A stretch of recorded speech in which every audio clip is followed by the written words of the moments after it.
What's going on? This is Russ Attitude, and we are listening to the You Want It, You Got It podcast. Today, I'm sitting across from Mr. Charles Irwin. Charles, what's going on, brother?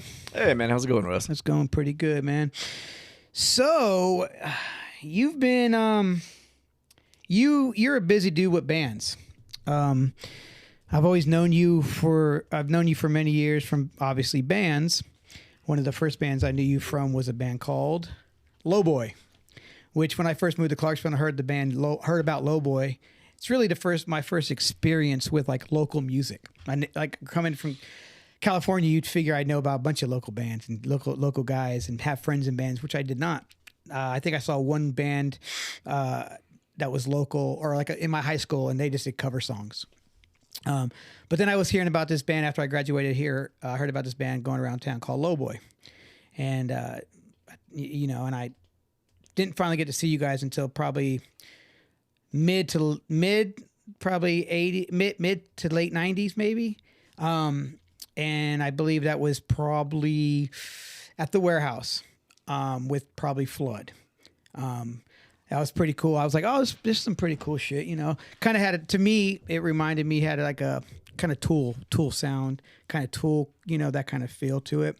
How did Lowboy come to be?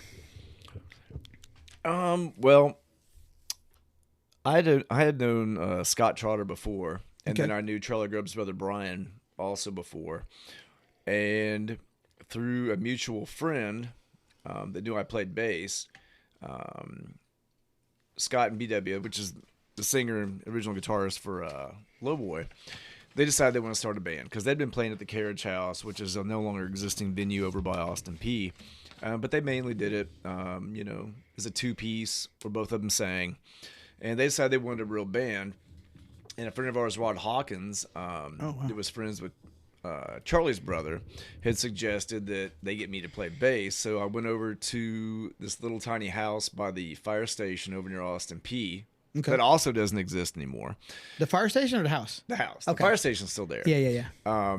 And we jammed on some Tool from like Undertow, jammed on some old Alice in Chains, stuff from Sap, stuff from Facelift, and just kind of, improv a little bit. And so we felt pretty good about the three of us. It was like an instant chemistry.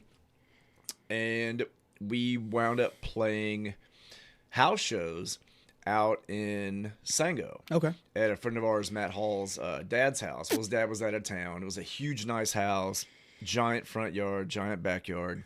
So it didn't really bother the neighbors. And we had another local musical legend named Cage Beals, who was the singer at the time for Freeloader. Incredibly talented musician, really funny, really witty guy. He wanted to be our drummer initially, but it was only a temporary thing. He just did it to jam. Okay. And then the same guy that recommended me to play with Scott and BW said, hey, man, Brian's Grubbs' brother also plays drums, and he's looking to be in a band. He really likes Pantera. And so we were like, okay. So Scott goes to pick him up in his lifted Toyota truck, the gray one, with the camper shell. Oh, yeah. And on the way out to the house, now he left it, because Scott conveniently left this part out of the story. When he was talking to Charlie about jam with us, Scott goes, hey, man, there might be a few people out there, just so you know. A few. And Charlie was like, oh, yeah, that's fine. And when they pull into the driveway, they come around this little corner by some trees, and there are cars everywhere in the front yard of this house. And Charlie goes, a few people? And Scott's like, well, yeah, it's a few.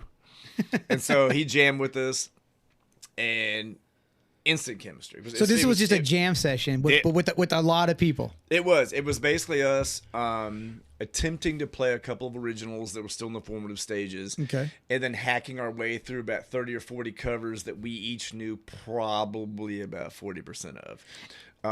But back then no one cared. They're like, oh, hell yeah, Well, they thought it was a real thing. Yeah. But then again, when you include, copious amounts of illegal substances and alcohol for the audience, their judgment's a little impaired. Yeah. So they think, but for the most part, you get tore up enough, you think the band played the entire cover, and you're like, oh, that was so fantastic. But really, we're just thankful we made it through it. Yeah. Back in the day, house shows there was a lot of house shows back in the day. Yeah. you really don't see house shows like you used to see house shows. You know, like bands, like where do bands play nowadays besides a venue? Like we didn't really worry about venues. We were like, all right, we're playing a garage or we're playing somebody's, front yard or living room. Like house shows were cool back in the day. There was like, after I graduated high school, obviously there was still, I was still involved with people, but people would be passing out flyers at high schools and be like, Friday night, man, we're going over to Joe's house and we're going to watch blah, blah, blah play. And everybody would be talking about it the whole week. They're like, oh man, we're going to that show Friday night. And I don't see that anymore nowadays, Well, no, it was almost like for us living here, like the southern equivalent of the stoner desert rock scene. Yeah. Like south of LA, where they basically you get a generator, you get a one or two floodlights, you get a keg, and you advertise that there's a show going on. Keg parties, yeah. And all of a sudden people show up. Yep. So you said there, so you guys did that little show there. You guys had a little chemistry, and after that, it was just. Yeah. Pretty much after that night, we looked at each other and we were like, well, we got a band. And that was June 6th of 96. It was Scott's birthday. Wow. Yeah. So the name Lowboy, what is that? Where did that come from? So me personally, during that era, for a Lowboy, I would think it was a bike. Yeah. Well, there was a styrofoam cooler that one of us had that could probably hold about 2 to 3 cases of beer. Okay. And it had a polar bear on it. And under the polar bear it said Lowboy. So that's where the band name came from. Oh, all right. Yeah, no, I didn't name it, but I think that was Scott's idea. So Lowboy plays around here for a while and stuff. Let me take it back a little bit. I should have started with this. Originally, what brought you to Clarksville? So I was an Army brat. Okay. We'd moved around from like Alabama to Kansas to Germany, back when there was still an East and West German border. Yeah. Where were you at? When were you in Germany? Fulda. Okay. Which used to be considered it was called the Fulda Gap, and the Army base my dad was an aviator at was about maybe like 15-20 minutes from the border. From East Berlin or East Germany? Yeah. So basically, if it ever hit the fan, we would have probably been the first to go. Yeah, I lived in Germany from 88 to 91. We're in Stuttgart, and it was pretty good. We were there when the wall came down. It was really pretty cool because one day, all of a sudden, you just look around, you see these little fucking East German cars driving down the Autobahn, and I was like, oh, they did have it pretty bad over there. Well, it's almost like a time warp. Yeah. Because when we would go take field trips to the East German border, and up at this Air Force station called the Wasserkup, and it was a weather station, you could see across like the East German troops, and it looked like they were still existing like in the mid-50s. Wow. Like the uniforms, the vehicles they drove, and they'd stop, get out of the cars, and they're like staring at us. And we're a bunch of elementary school kids looking through the fence at them. So we went from Germany to Japan. Wow. And then got stationed at Fort Campbell. How long were you in Japan for? 3 years. Wow. How was that? Awesome. Yeah. I do wish I was older, though, because I was like 4th through 6th grade. Gotcha. And I learned how to read train schedules and get to like Osaka and other places. But I probably shouldn't have been going with other elementary age friends at the time with no parents. But, that was a different time. Different time. Yeah. We do whatever we wanted back then. Well, that was when the commercials would come on like at, 10 at night. Yeah. It's 10 o'clock at night. Do you know where your children are? And most of the time the answer would have probably been no. Yeah. I mean, you're right. It was a different time. We did a lot of different things when we were younger. Well, I think people that grew up then, we were based, I guess, what would be called free-range kids. Yeah, I have a kid that I always say this. He's not a kid. He's a grown-ass man. I always talk about he always says, I think you guys were neglected as children because of you guys were latchkey kids. You guys were neglected.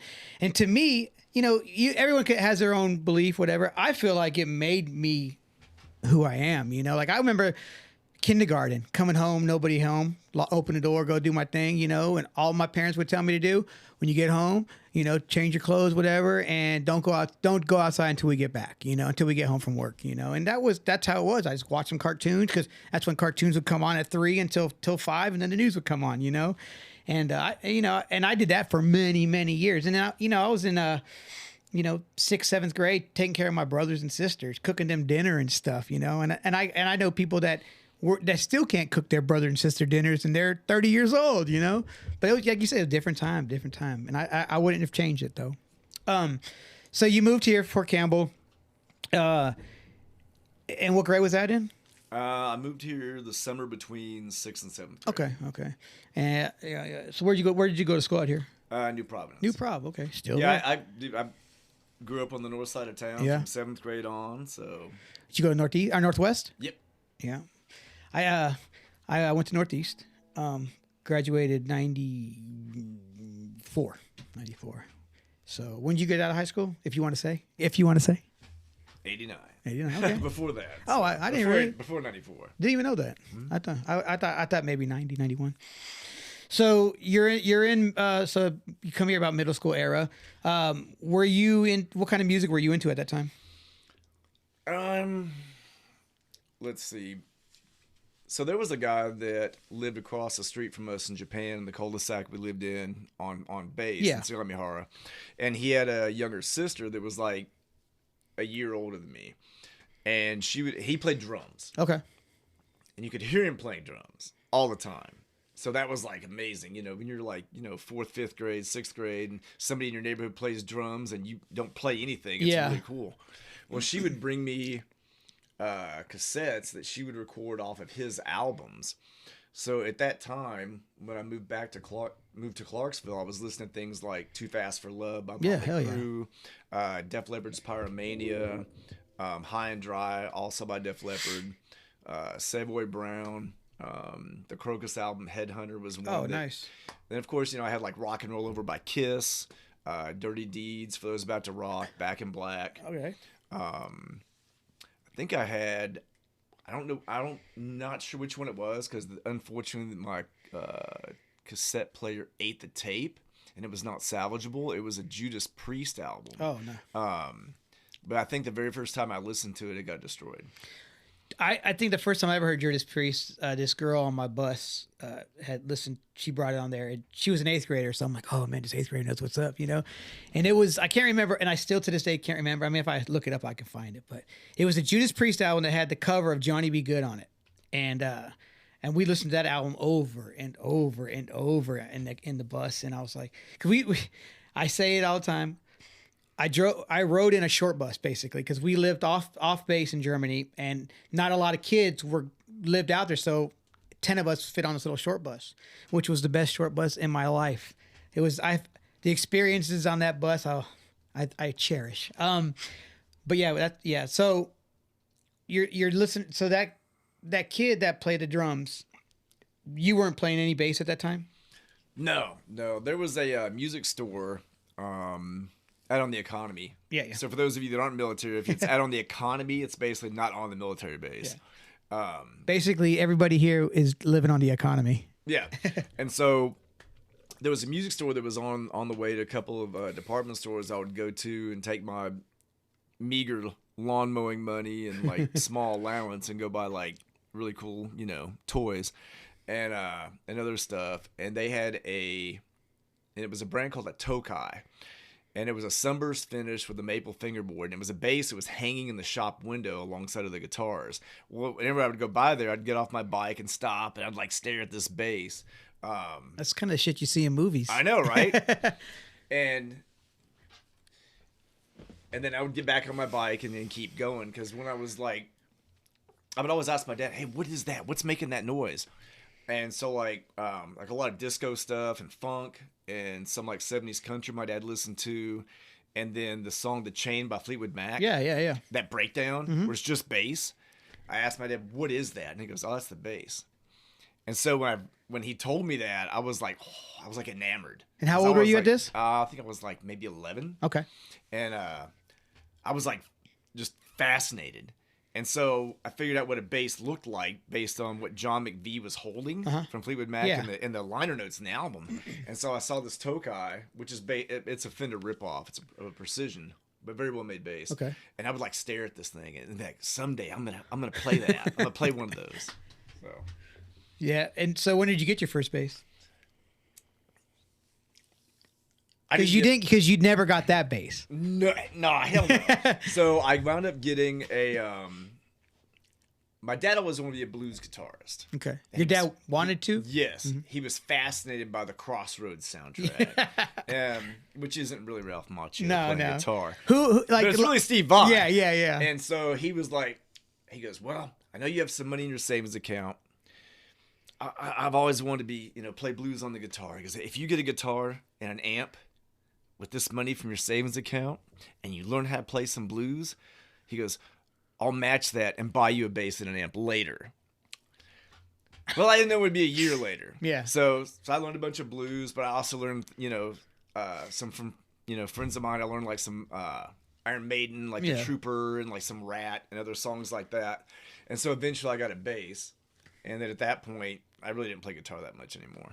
Can you still play guitar? Yeah. At all? Yeah. Yeah, I do probably about half my writing on guitar. Really? Yeah. That's pretty cool though, man. It's like I hear stories all the time about people how they start, obviously, and I've never heard something like that. Like your dad, like he bribed you to play what he wants to hear, and then he's like, "I'll get you that bass." But a year. Back then a year seemed like forever, but nowadays you think about it, it's like, man, that wasn't that long, Yeah, when you're like 14 or 15, a year is like an eternity. Yeah. So. At that time, did you start you were just fiddling around? Did you started a band anytime soon after that, or? So Northwest High School used to do this event called the Mr. Vikingette pageant. Okay. It's where basically, except for a couple of people, a bunch of jocks dressed up as women. And it was basically a comedy type event, and they had like a talent portion and everything else, and it was they sold tickets as like some type of fundraiser, and well, they decided this year to have that year they were going to have a band that played. All right. So I wound up playing 2 cover songs with a guy that went to Northeast, was the singer.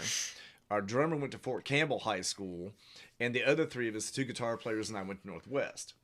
It was just through basically connections from hanging out at local music stores, just talking to other people in your age group. So we played Sharp Dressed Man. All right, by ZZ Top. And we did You Really Got Me by Van Halen. Okay. The Kinks cover. Okay.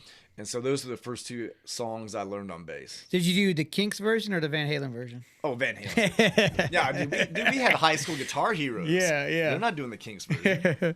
Yeah, they wanted that solo. Yeah. So who was in that band? Oh, it was a guy named Brian Brzezinski, another guy named Phil Lane, who was a phenomenal guitar player, really creative. The drummer's name was Dave Gregg, and the singer was a guy named Rob Kennedy, that I later wound up being in a cover band with pretty much all people from Northeast High School. Okay. From Northeast? Yeah. And you went to Northwest? Mm-hmm. Okay. Yeah. Cover bands, when you're in high school, that's what you did, though. You did covers, and that was still cool as fuck. If people were like, oh, man, these guys are fucking rock stars, Did the girls like it? Well, yeah. All right, so I know of a band that you were in here, and I don't know if it was after high school or, at the end of high school, but you had a band called Suede Tattoo. Yeah. What kind of music was Suede Tattoo, or is it what I think it might be?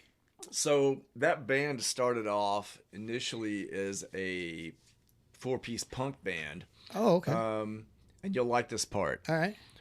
When we first started, our drummer did not have a bass pedal. Hey, sounds like I know, right? I should be in this band. So it was all hi-hat, snare, tom. He's a beast. Oh yeah, he was a beast.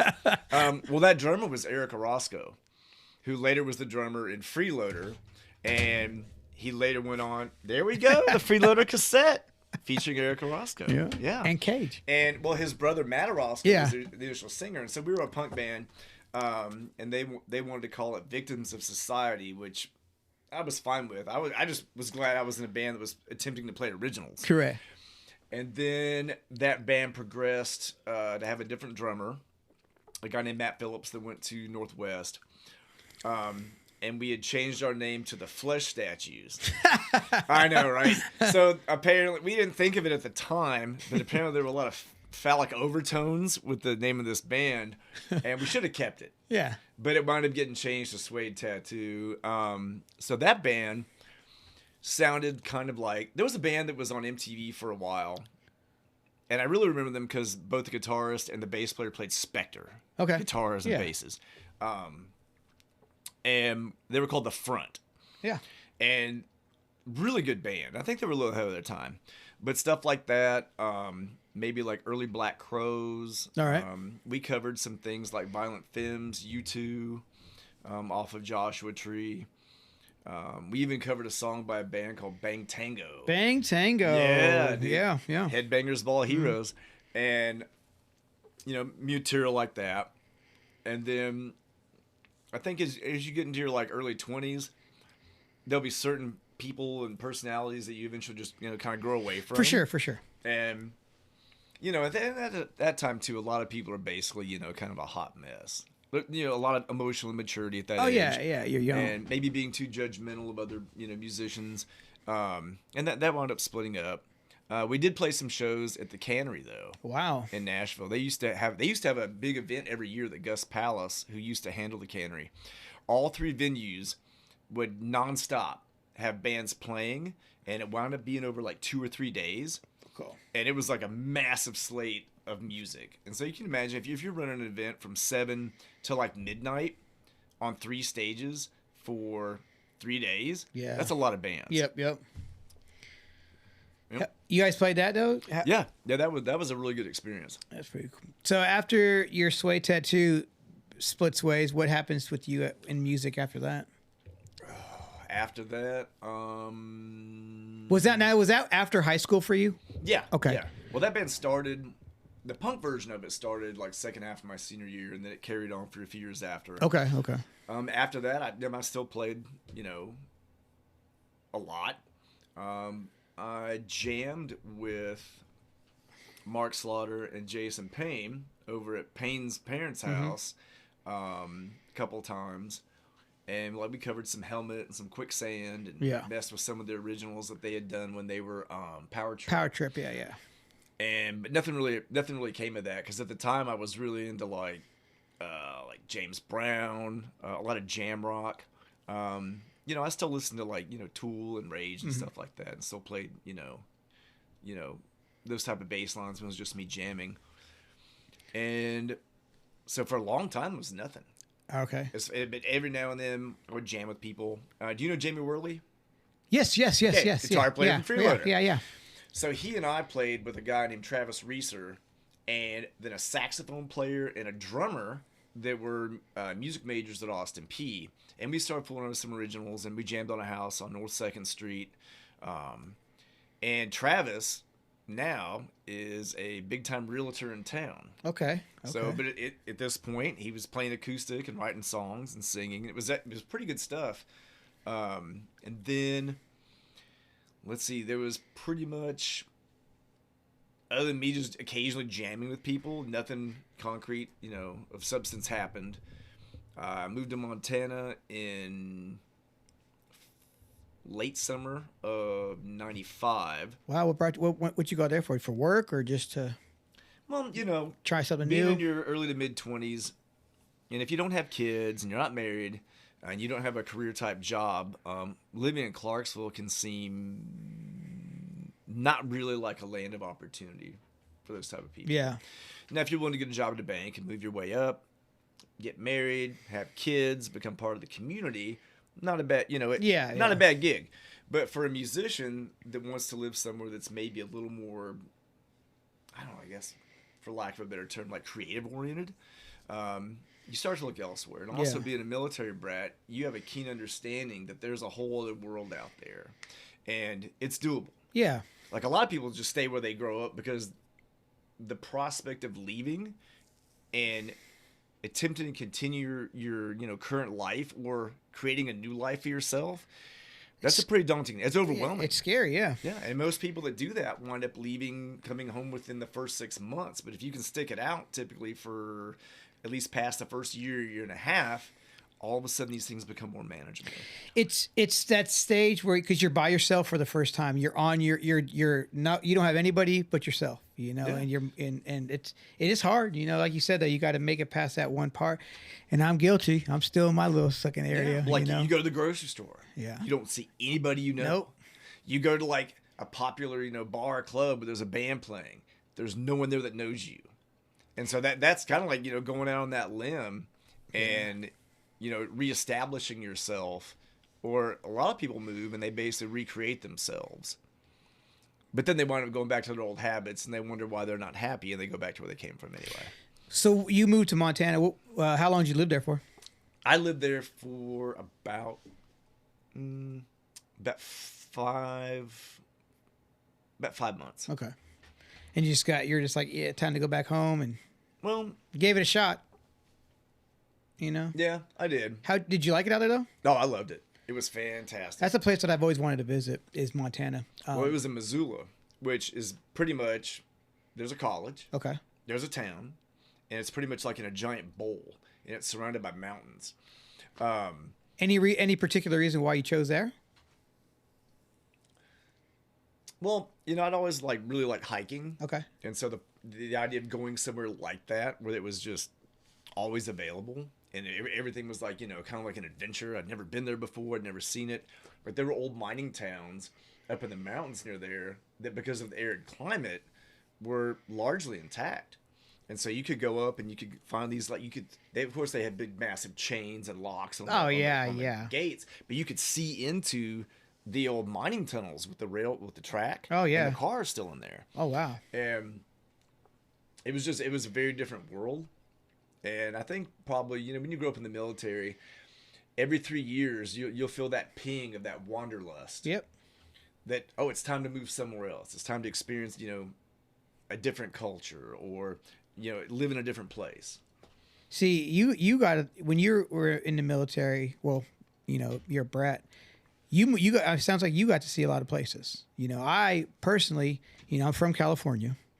I'm from the Bay Area. My stepdad was in the military. His first duty station was by himself in Germany. Then we came back. He got stationed in Monterey. So we didn't move far. We moved from San Francisco to Monterey, and living out there, we'll get to that part. It's not that far. It's like a 2-hour drive. So we lived in Monterey for 8 years, and then Germany, and then guess where we went back to? Fort Ord in Monterey. And then they shut that base down, and then I'm here. So I didn't get to do a whole lot of moving around, but I got to see a lot when I lived in Germany, because it's Europe, and Europe is not that big, and you can go all these countries on the weekend, and that's my travel. I got to see Europe at least. So, and a lot of people ain't got to see that. You got to see it. You got to see Japan, which sounds pretty cool. But so you live in Montana. You come back here. And is that when you hooked up with the boys? Yeah, when I came back from Montana, I wanted to get an apartment, and pretty much I had like a little crappy sounding multi-effects unit that I would use with headphones so it didn't disturb the neighbors. And I'd play, and that's when I wound up, I was working at Logan's at the time as a server. Okay. And I wound up hooking up with Scott and BW from Lowboy, and it just kind of went from there. Logan's, that's been there that long? Wow. Yeah, that's back when people used to drink copious amounts of the Roadhouse tea, and they'd fight. Yeah. In the bar part of the restaurant, and occasionally somebody would pull a knife. Yeah. I didn't realize Logan's had been around that long. I opened up the old Charlie's that is now rubble, and now it's a fucking Raising Cane's, and that was 94. Wow. Hey, do you know the original old Charlie's, when it opened, had valet parking? The one on Riverside? Riverside Drive. The original one that was next door to the one that is there now. The very first O'Charlie's, when it opened, they had valet parking because two of the guys I went to Northwest were valets. Wow. And the locations now used to be Ponderosa. Yeah. Yeah. Ponderosa and wow, that's funny. I only went to that O'Charlie's probably once or twice, because I remember when you walked in, the bar was more in the back. And that bar, I remember, it was dark. I wasn't drinking at the time because I wasn't of age, but it was really, I felt like it was like a darker, like a bar kind of feel, but I could be mistaken.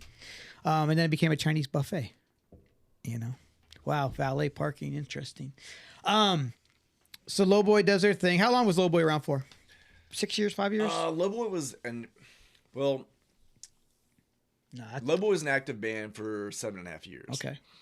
And we wound up breaking up when we were in Sacramento.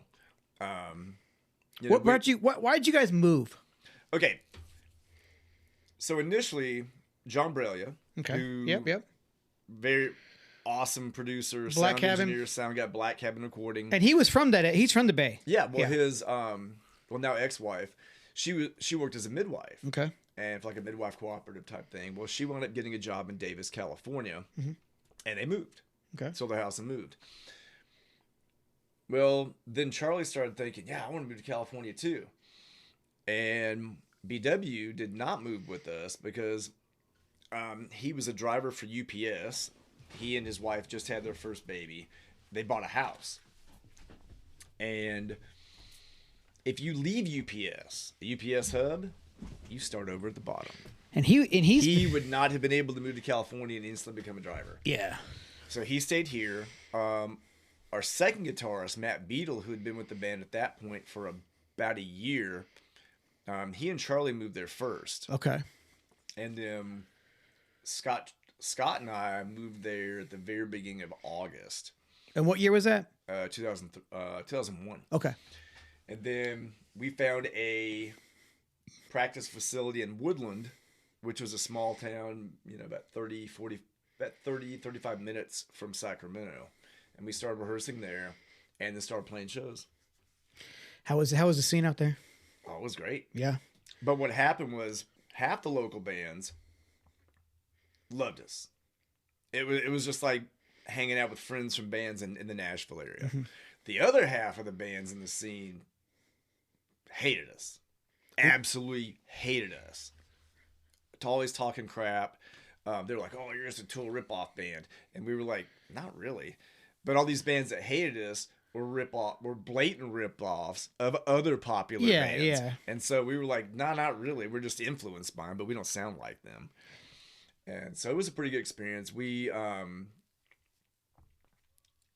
what finally did the band in was we never made a lot of money out there. Yeah. We didn't have money for merch. We barely had money to record.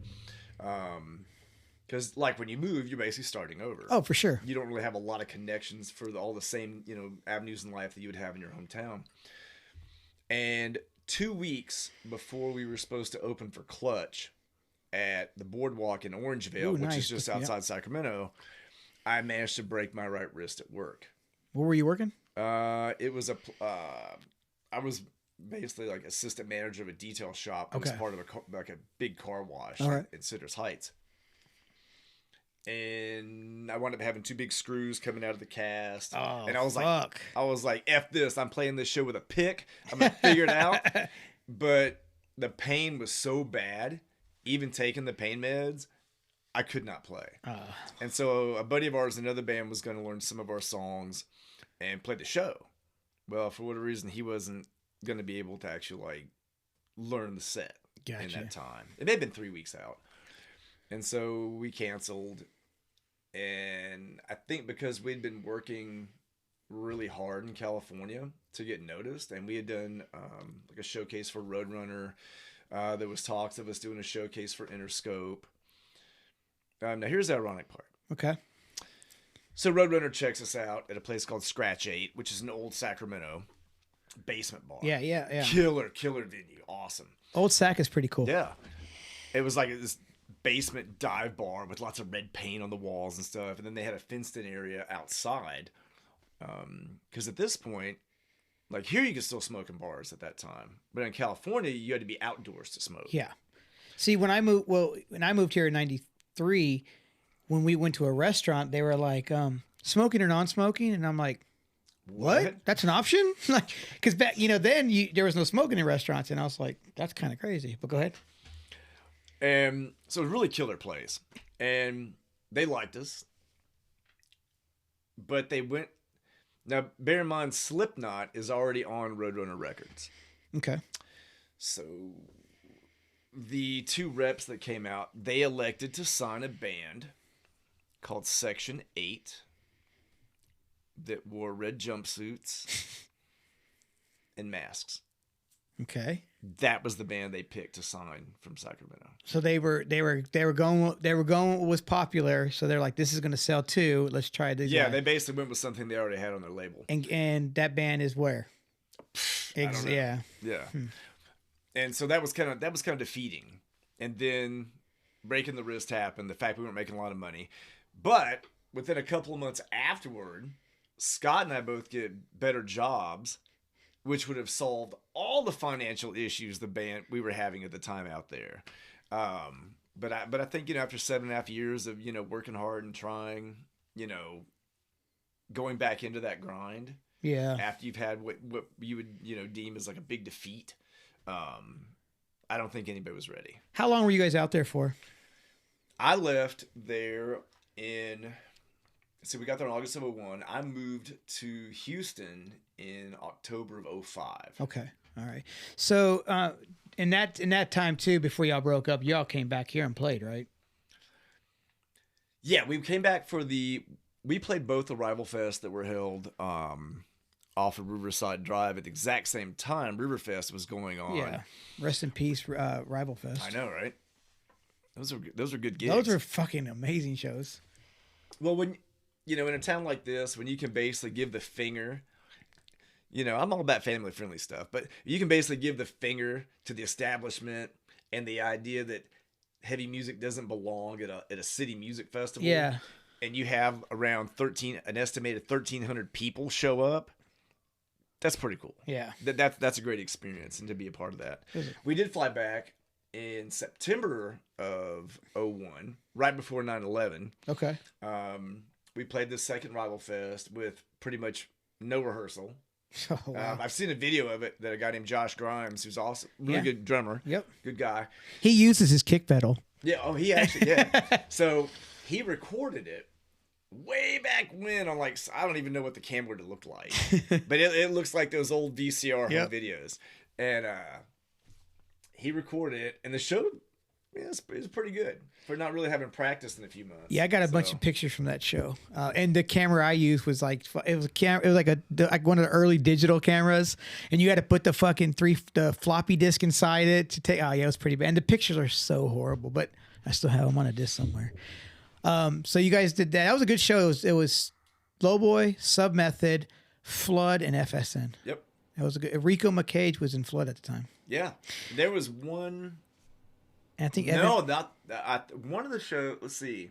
And then Evan Brewer was in Submethod. One of the Rival Fest shows, it was still Chris Ellis, and then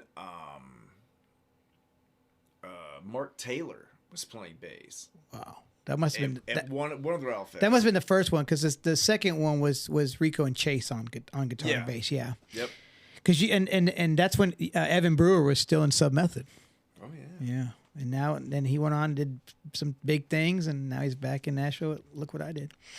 So you guys go back out. You come here, go back out there, and y'all move. You go to Houston. How long were you in Houston for? I moved back from here from Houston in July of 2011. Okay. All right.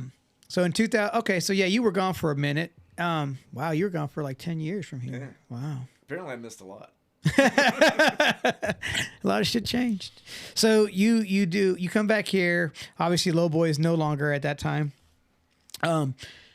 So do you start jamming again, or do you obviously get your life started again and then? Well, I still continue to play guitar and bass the entire time. Yeah. I don't think a complete week has ever gone by when I haven't spent at least a couple hours playing. Yeah. Regardless of whether I was in a band or in a project or anything.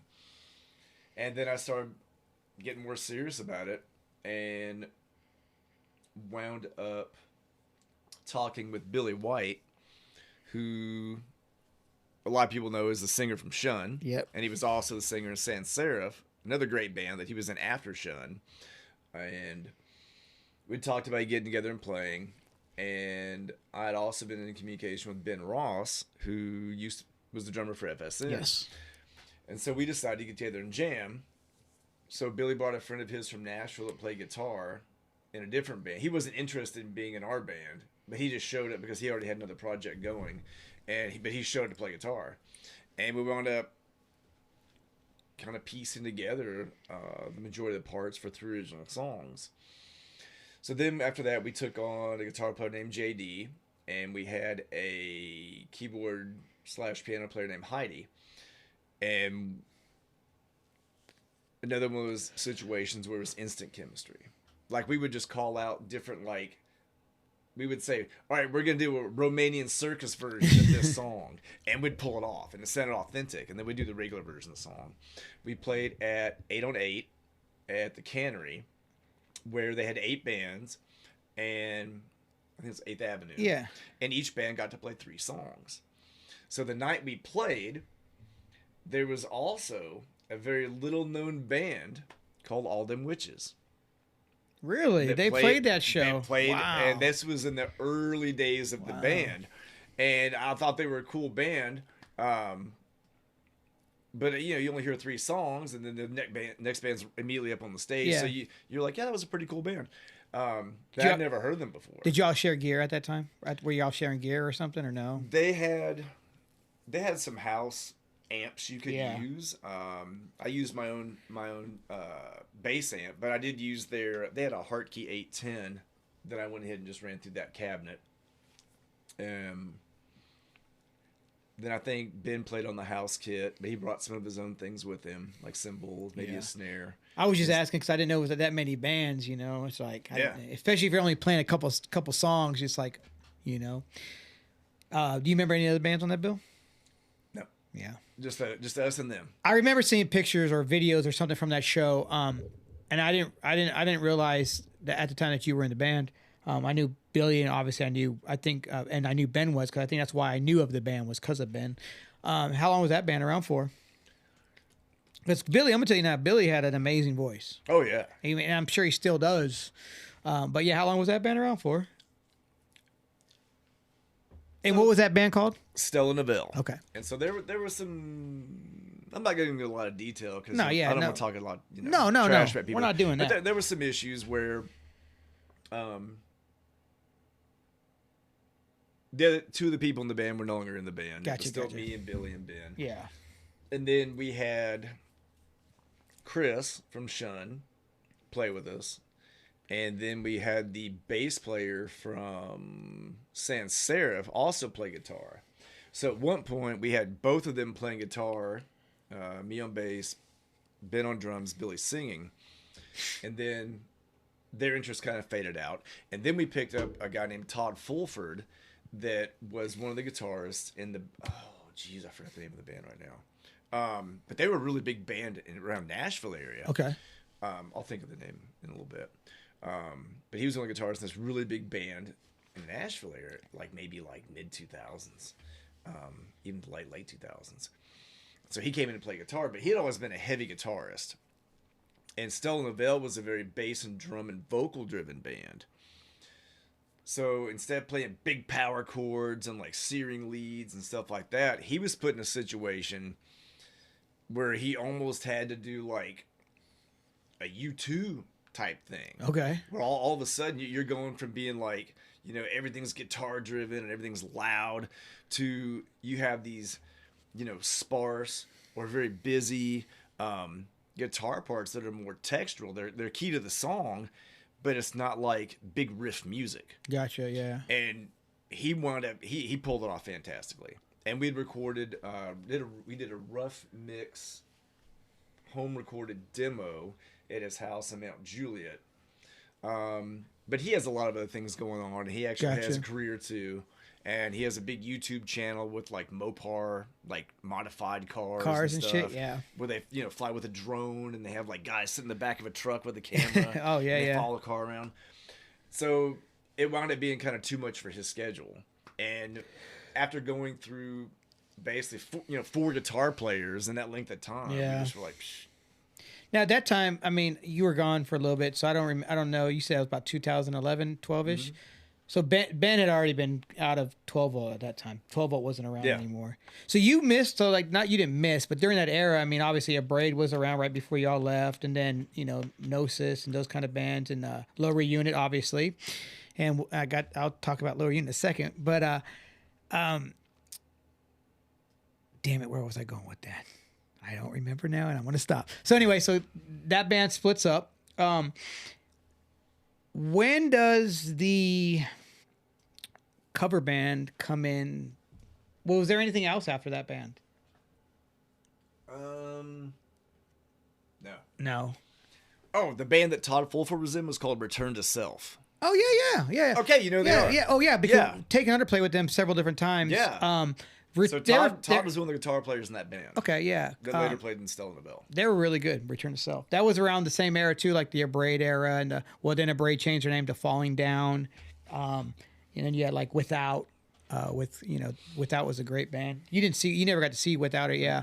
And that was actually Evan from Lower Unit. She ended up joining Without, and Without had Casey from what the hell was Casey in? Do you know Casey? I think so. Now, was Evan singing in that band? Because I know. No, Evan was singing in a band called Nadina Das. Yes. And that had members of Fall With Me.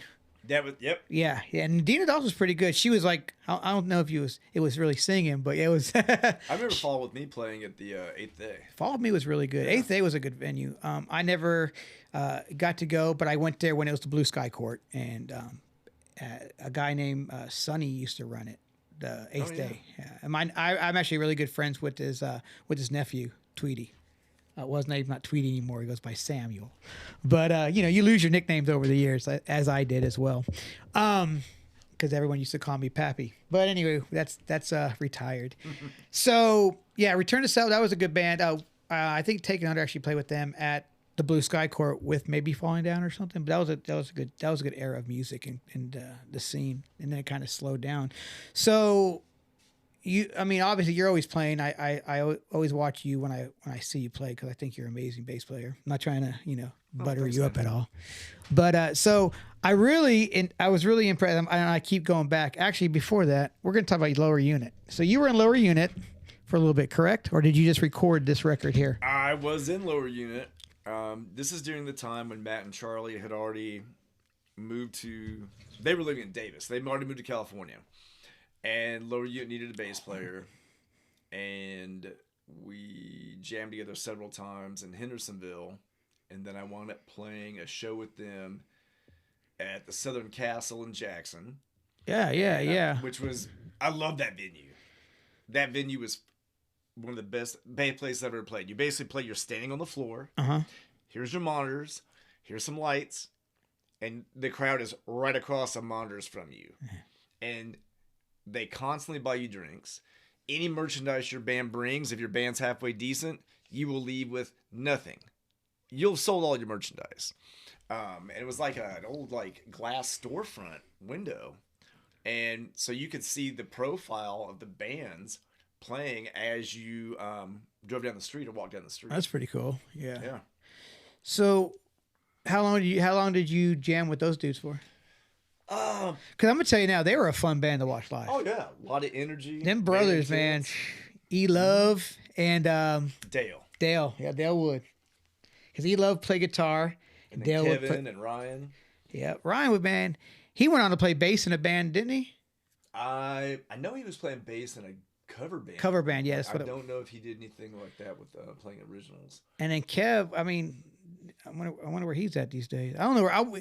Me and Slaughter talked about this recently. We don't know where the brothers went. Like they just fell off the face of the earth. Like I've seen Ryan. I see him. I used to see it when I used to follow him on Facebook back in the day, like on my old page. But the brothers, man, they just fell off. That I know of. So I neglected to mention this earlier, but after I moved back from Texas, okay. I did go jam with Kevin, Dale, and Eric at Dale's house in Hendersonville. Okay. And we got together a couple of times, but not a whole lot came of it. Because at the time I had young kids, and they were starting school here. And I was working, going back to school.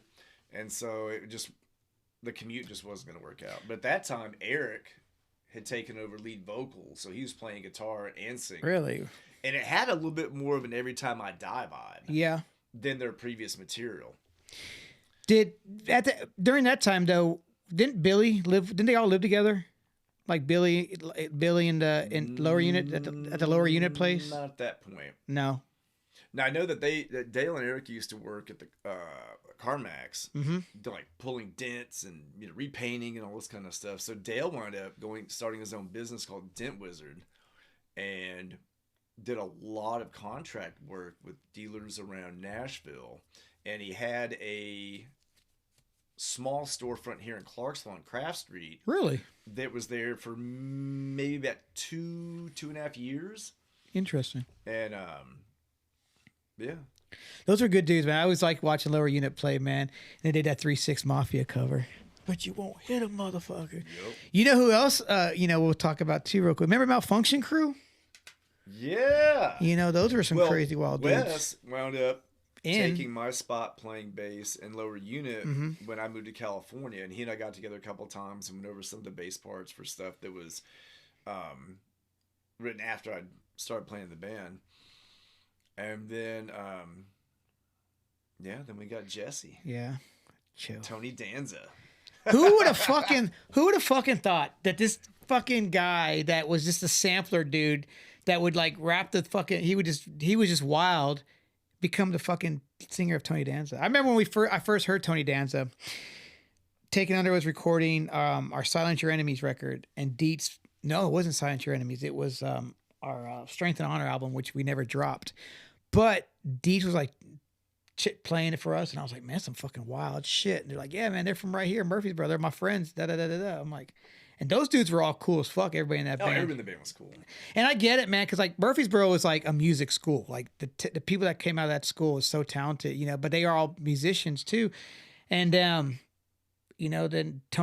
Jesse kept that band going for many fucking years. And then he fell off the face of the earth. He became a metro officer or a highway patrolman, and that's the last I heard about him. Can you imagine that? Bragging to your friends.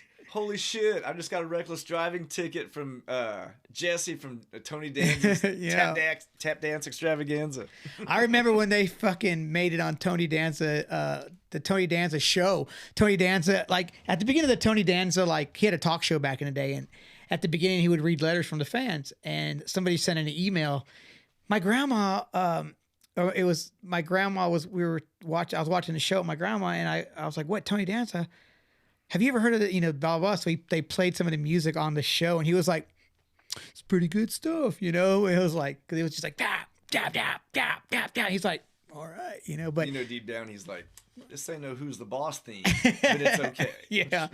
But no, yeah, they were wild, man. And then William, the guitar player, he went by I can't remember. Bo is still, I talk to him often.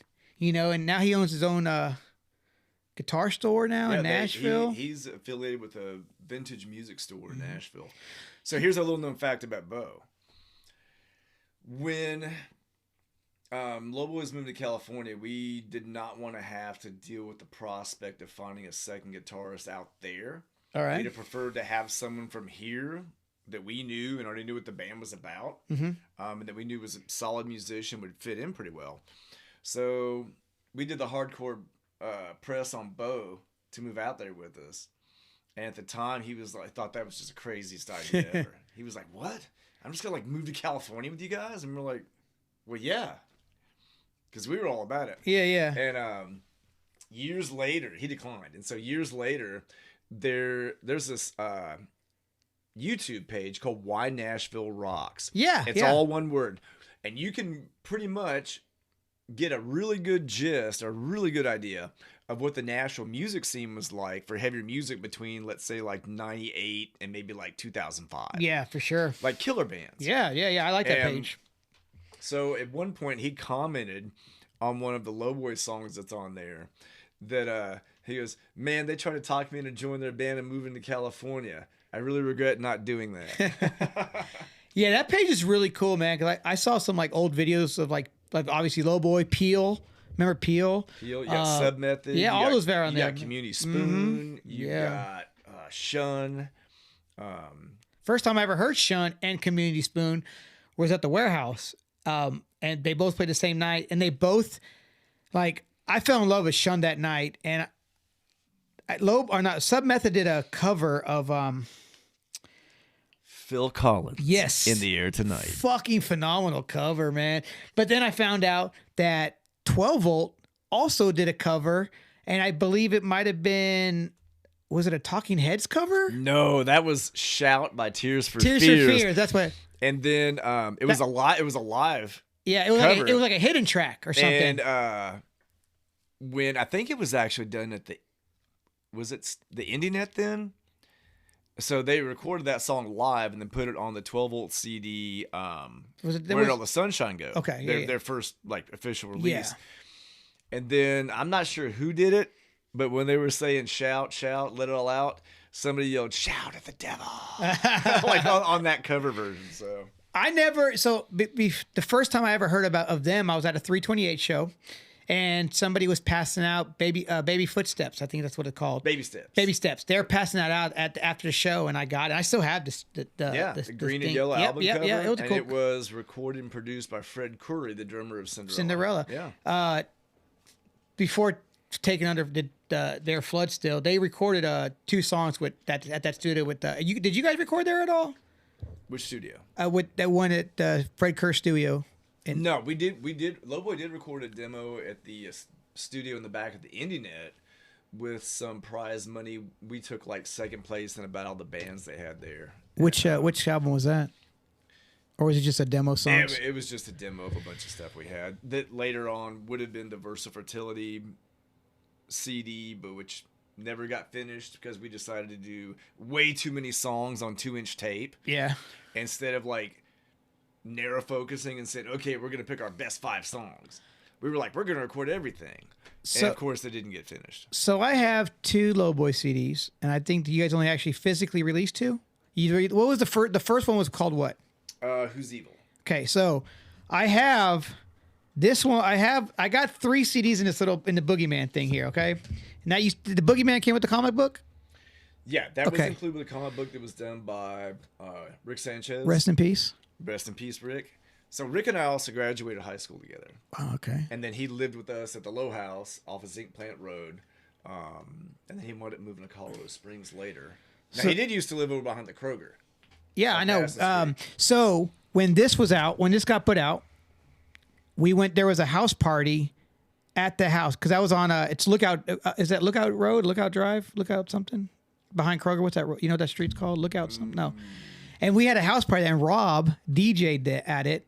And I don't know if it was the same time, but that's how I knew Rick Sanchez, because of you guys.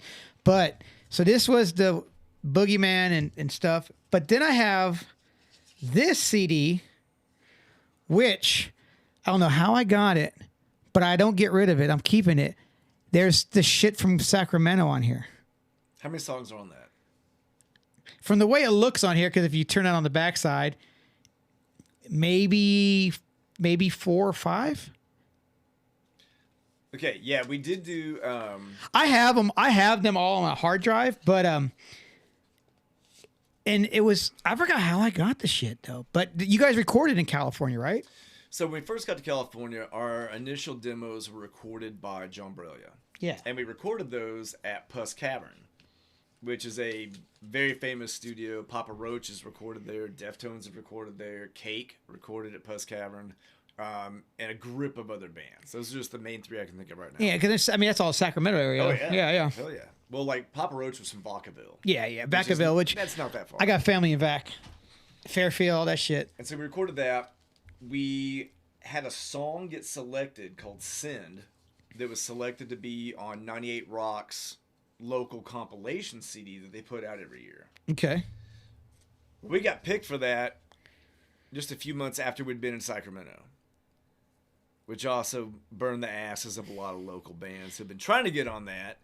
And here we come from near Nashville, and we get picked instantly. So I was going to say this earlier when you were talking about how they hated you. Obviously they probably hated you too, because like, who the fuck are these guys trying to take over our scene that that we hear, and now they're like, oh, people are liking these guys. Fuck these dudes, Well, I mean, at that time, we were throwing the fuck down. Yeah. Playing live. Because you guys did throw it down live. Well, it got more intense in California because you're at the point where you realize, hey, this shit's serious. Yeah. We have to do something without being, trendy and gimmicky that is going to give an audience something to remember. So the shows became like way more like physical as far as moving on stage. You know, being willing to like maybe go out on a limb a little bit, occasionally improvising a part here or there live. And like we would end those shows just drenched in sweat, just drenched.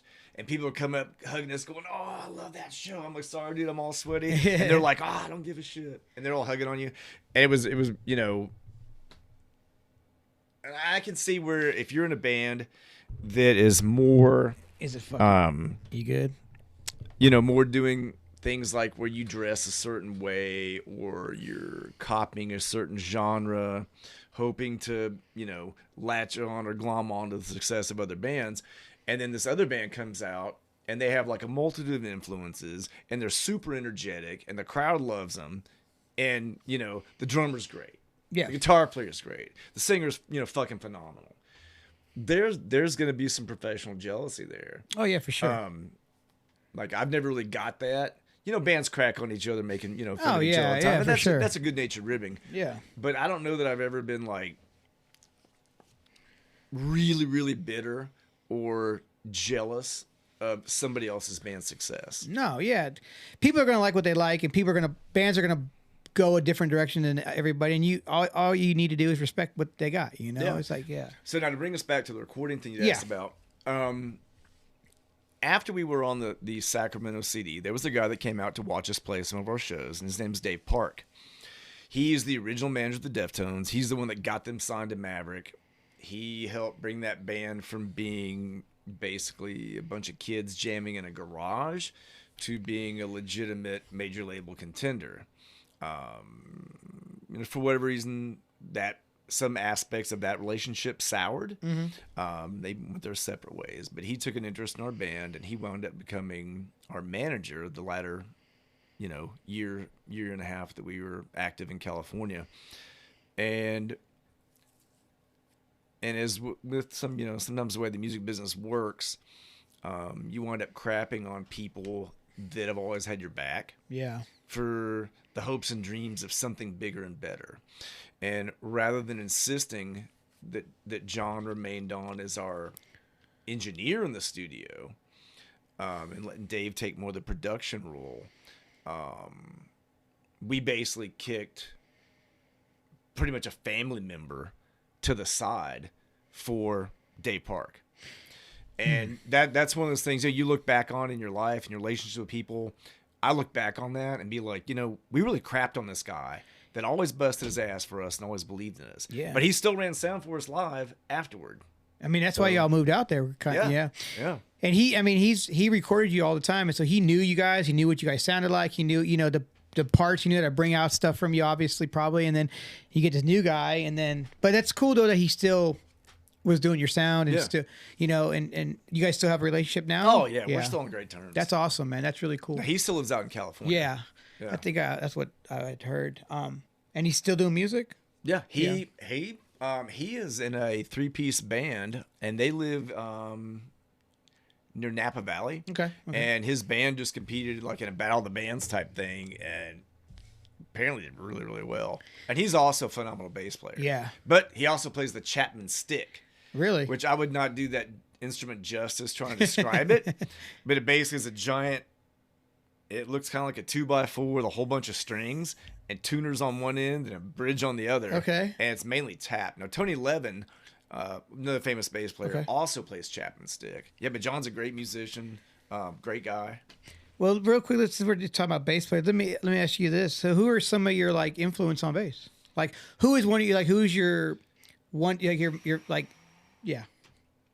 Who's your top bass player? Oh my, okay. That, all right, let's do, okay. This would pretty much be about a 5 to 6 hour conversation about bass players. Let's break it down with metal bass players first. Metal bass players. I could say the first bass player that was ever a huge influence on me would have probably been Steve Harris from Iron Maiden. And that dude still, he just of course, fucking rips. you know, Geezer Butler from Black Sabbath. Yeah. Metal bass players. Let's see. When I wanted to play bass, the person that I was like, oh, I gotta fucking be like that, it's fucking Nikki. Dude, okay. So I was like, because he looks so fucking cool. Yeah, but now years later you find out he really can't play that well. No, but but he's a good songwriter. Yeah, and he's incredible. He knows how to market his band. Yeah, and you know, I mean, I thought if he can play the top 2 strings, I can do that too, and I did it. Yeah. But yeah, you could have just aspired to be one of the Ramones. Oh, yeah. Because that's actually very catchy, Yeah. simple music. Yep. That, Oh yeah. You know, still sounds good today. I mean, Steve Harris is good. You know, I know because you're a very technical bass player. I know you don't do I know there's probably more that I've never seen you do. Is there any funk bass players that you're into? Oh yeah. I mean, besides Bootsy. Dude, we got Bootsy Collins. So there was this video series called Hot Licks that came out in the 80s where you could learn to play like your favorite musicians. Was it a VHS cassette? Yeah. And you can still find it on YouTube. Yeah. So there was a bass player called Lewis Johnson from the Brothers Johnson. And he was one of the first recipients of a Music Man Stingray bass. Okay. And I believe, if I get this wrong, somebody's going to correct me. But they either came out in 76 or 77 after Leo Fender was free of his non-compete clause that he'd signed when he sold Fender to CBS. Okay. So he comes out with this active bass. And he's like, I'm going to take everything about the precision jazz and I'm going to improve it. So one of the first players, besides Tom Hamilton from Aerosmith, was this guy, Lewis Johnson from the Brothers Johnson. Well, he played slap. And this was not like eloquent, beautiful slap. It was primal, greasy, funky, and just physical and brutal. And this was late 70s, you said? No, this video came out in the in the early 80s. And it was actually kind of representative of what Flea did later on in the Chili Peppers when he was pretty much only playing Stingrays. Mm-hmm. But a Stingray has a very distinctive sound. Yes. So watching Lewis Johnson slap this bass, just going ham on it, and it was like a natural finish, nothing fancy. Yeah. No metal flake in the paint or anything like that. Just natural, looked like wood. And watching this guy go off on that bass, I was like, wow, I'm gonna learn to do that too. See, so slap bass, real quick, and I didn't realize, I didn't know this, but was it Lou Gramm kind of started the slap bass thing? Because like slap bass wasn't really a thing until Lou Gramm did it in his church band before he was in the. I don't think that's Lou Gramm. No, it's not Lou Gramm. Lou Gramm is the original singer of. No, not Lou Gramm. Not Lou Gramm. Who the fuck am I thinking of? I know, dude. I can picture his face. Now, Verdine White from Earth, Wind, and Fire did a little slap. Not a lot. Who the fuck? I know who it is, but anyway. Larry Graham. There you go. There we go. Yeah. Larry Graham. Yeah. Larry Graham. Because I read a story. Like, I guess to keep tempo or something, he was doing the bass, but he was keeping the tempo with this thing. And he'll tell stories. Yeah. While he's just playing a little bit of slap here and there. Yeah. Throws a couple of licks in. Yeah. For me, I thought slap bass had always been around, but just like everything, something starts somewhere, And well, people like Larry Graham. Then you've got Bernard Edwards, bass player for Chic. Yes. Who's phenomenal. I mean, his bass line from Good Times wound up essentially being the entire hook for the song Rapper's Delight. Yep. And wound up influencing all kinds of musicians. Well, it's funny because when people would say to like Les Claypool, man, you slap bass. He's like, no, I don't slap bass. He's like, I play bass, I don't slap the bass,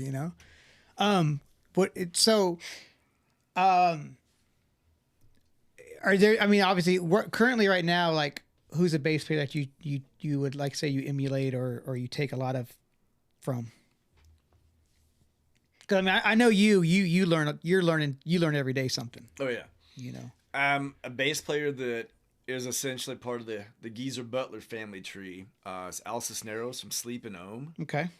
And I like how he can fill up so much space and still play things that are complementary to the song. And then occasionally he'll actually kind of go off on his own thing, like especially, which is very Geezer Butler, that, like in Sabbath, typically when Naomi would solo, Geezer Butler would essentially solo, but he would do things that would continue to propel the song, introduce melody, all kinds of other things.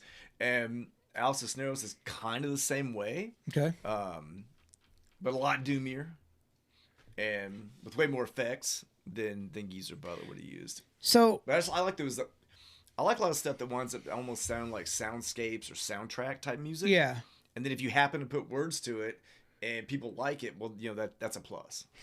I just started listening to Sleep here recently. Because there's a lot of bands that I've slept on, and when people say there's nothing new, there's always something new. Something that came out in 1930, that's new to me because I've never heard it before. And so I'm going back and listening to Sleep and stuff like that. And man, fucking Sleep, man, wow, that's some good shit. Well, that album came out in '93, so you can even go back. That's what that one's Doom Smoker or no Dope Smoker? No, Dope Smoker was one that came out after their self-titled. Self-titled one came out, the one with Holy Mountain, and is that like the cover, like the Dragonaut? It's like the black and white cover yeah, thing with exactly. the blue and the red, the big sleep, slimy looking logo. Exactly. Yeah, that was their first thing that came out in '93. Okay. Dope Smoker was supposed to come out afterward, but apparently there were some issues with their label. Yeah, I heard and they that. couldn't release it for a long time. How long's that song on that? How long is that song? Long. I do. Okay, so I plugged up an old fuzz pedal. It's a fuzz pedal of mine. Okay. That has a lot of tonal shaping because I'm going through my old effects. And I'm like, do I want to keep this or not? Well, I plugged it up with my Les Paul and my Carvin 212 combo. Okay. And all of a sudden I'm jamming out. It sounds amazing. And then I'm like, wow, this is a great song. This is a great riff. And I'm like, oh yeah, I just accidentally figured out Dope Smoker by Sleep. And I'm sure my neighbors enjoyed it too. What's the longest song that you've ever written? Me probably like 6-7 minutes. I'm really impressed by people who can write a song and like that's fucking 15-20 minutes long and just I couldn't do it. I get confused, man. Yeah. Like, what the fuck? Now that Dope Smoker album technically has 2 songs on it.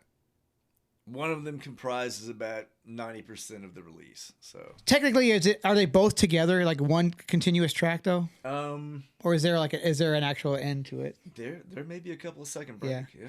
It's kind of like I remember that when I thought it was crazy, like Iron Butterfly, they had In-A-Gadda-Da-Vida, and that was on one side of the record because that song was so fucking. But I never knew that long version. I just knew the version that was on the radio. My dad had that on vinyl. Yeah. I used to listen to that when we lived in Germany on his big, massive turntable multi-component system. Yeah. And like 15 different pieces and all the speakers. Oh, yeah. You yeah. got like an amplifier. You got speakers. You got other speakers. Yeah. You got a Dolby thing over here, and you got this other equalizer. And yeah. Did you ever hear Slayer's cover of that? Yes. Yeah, it was on the Less Than Zero soundtrack. Yep. That was a good soundtrack. I used to have that. I probably still have that soundtrack on tape at the house. Really? Yeah. That was a good soundtrack, man. Because I've kept all my old cassettes, all my old CDs. Got to, man. I just keep them like in like tubs, and occasionally I'll go through them and reminisce and listen to things. I'll find a cassette and I'll put it in. It's just like, man, I like the way I like to keep them because I like the way they sound. I like the way records sound. I like the way cassettes sound. CDs are CDs, but those 2 formats have a unique style. Well, when you hold a cassette in your hand or a CD or an album, that's yours. Mm-hmm. You bought it. That is your CD. That's your album. That's your cassette. When you're streaming music, you are just renting. Yeah. Now you can download things, but if they elected to eliminate it, I'm sure they could figure out a way to eliminate anything you download, like say from Spotify. Yeah. You download a playlist. I'm pretty sure they could figure out a way to eliminate that downloaded playlist from your device.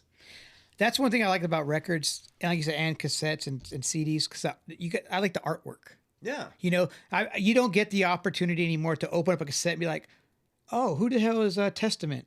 Let me check that band out. You know what I'm saying? Or, oh, they think they're friends with such and such. Let me check out this band. It's like, that's how I learned about a lot of bands too. And I know it sounds like that's what everybody says, but that's what we did. You know what I'm saying? Well, yeah. Like the Misfits. I didn't know about, how I learned about the Misfits? Fucking Metallica. Yeah. Because Cliff would always fucking wear this fucking skull shirt. And then when they came out with Garage Days and they covered fucking, Misfits on there, I'm like, this is fucking good, And then I went on and listened to Misfits and shit, and don't get me wrong, I fucking listen to Spotify. I do every day at work, I do. Because the shit that our fucking phones can do, it's like, wow, this is every fucking album I want is in my fucking phone. Well, but I still listen to fucking vinyl all the time, Yeah. And I mean, if you were to if you were to drop yours in your phone in the freaking toilet, Fucked. how much of an inconvenience that be to your life? Yep. Yeah, because people become dependent on this, and it's convenient. Yep. But it also will steal your soul, basically. My soul's been stolen. People basically live like this in front of a screen when there's an entire world going on around them. Yep. The reason why I like the Spotify thing is because it's like I can think of an album like, oh, let me listen to that real quick. Because back in the day, you had a Walkman, right? You had to carry like 5 or 6 cassettes with you. How many fucking cassettes got all fucking tore up in your pocket and shit? Yeah. Or your CDs. Okay, I got to carry these CDs. And I didn't ever had a CD booklet. I would just carry them raw. And then, in a one case. And then they all scratched up and shit, But don't get me wrong, I still like them. I still buy them, I'm convinced that a lot of really good musicians, especially ones that play originals, all suffer from some degree or form of ADD. Oh, yeah. And... talking about convenience, something like Spotify, when I can jump from genre to genre, to album, I can go from listening to something off the Eagles like Witchy Woman. Yep. I'm listening to that bass line. I can immediately jump to listening to like Knocked Loose or something. Yeah. And then, go to something like Burt Bacharach after that. Yeah. You're like, holy shit, this is amazing. So doing that with albums and tapes, a little more of a hassle. Yeah. Let me when I have the issue where I'll be listening, and I can't really listen to a lot of I can't listen to Pandora, because when I listen to Pandora, I'll hear a song like, fuck, now I want to listen to that record, because what do you hear? The next song. So, and a lot of people don't know that next song anymore because everybody is so comfortable with the playlists, I trust me, I got enough playlists that I've made that if I play them in order, I'll know the next song on my playlist. But like if I Kickstart My Heart comes on, I'm ready to hear the next, you know what I'm saying? It's like Metallica, I'm listening to fucking Master of Puppets come on. Well, now I want to fucking listen to fucking Sanitarium after that. And now, it's like, I missed that. I have to do that all the time, Is that, I need to get that fixed. Can you hear? No, that may have been me. I think I'm about to go. Yeah, you're good. But what are you currently listening to? Let's see. On the way over here, I listened to some James Brown. Okay. The song I was listening to when I pulled up was The Payback, which has a really very, very simple but like hypnotic driving bass line that allows everybody else to play some really great stuff around it. Let's see what else I listened to. I like some James Brown, man. He's a wild man. I did listen to Marijuana by Sleep on the way over here too. Yeah. It was a short drive. It wasn't that bad. My my Uber driver, he was listening to Marijuana today, but it was by Kid Cudi. I wonder how many Marijuana songs are out there. Yeah, I lately I just been, I asked this to Slaughter the other day. I was like, is it like, sometimes we don't know what we want to listen to. It's like, you get in that, like, man, I don't know. Is there something that that you could always go to? Like, you know what? I'll just put this on for now, and I know I'll be happy. Well, I think one of my go-tos. Yeah, what's your go-to? Now, some people will be like, hell yeah, and other people will be like, hell nah. But it's Kings of Leon. No, they're good. Because when we used to live out in Woodlawn, and we had like over 2 acres, and I had to get on the riding mower and mow regularly. Yeah. I would just pick different bands. I think at that time I listened to a lot of Kings of Leon. I listened to Dredge, of course, a lot of Sabbath, and just a lot of stuff from different genres, the rap. Let me ask you a question though. So, but Kings of Leon, that's like a go-to. Yeah, and I mentioned this to Slaughter, and I hate bringing up that guy's name. No, but I'm guilty of a lot of bands that came out like Kings of Leon, Coldplay, those kind of bands. I didn't fuck with them. I didn't give them a chance until later, and now I'm like, they're some of my favorite bands. Like Coldplay, dude, phenomenal. Their first 2 CDs. Yeah, dude. Like awesome. The arrangements. The Muse. The dynamics, the arrangements are... you can say whatever you want about Coldplay, but those first 2 CDs were really solid, had some very great songs, great arrangements. There are a lot of emotion in those songs. Yeah. Now, I will tell you this, though. And what's a question? I'm trying to figure out why does every contemporary worship band all sound like Coldplay? Especially the guitar. Like, if you listen to any kind of contemporary worship, like on some video or reel on Facebook or whatever, yeah, every worship band guitarist sounds like Coldplay's guitarist. almost the identical tone, everything. That's interesting. I know, right? That's crazy. He's the unsung hero. That, yeah, there's a lot of great bands. Like even the White Stripes and Jack White. Jack White's phenomenal. Like everything he does, I love. You know, Like a lot of more, I guess, accomplished guitarists, bag on him and say, "Oh, he's sloppy" or whatever.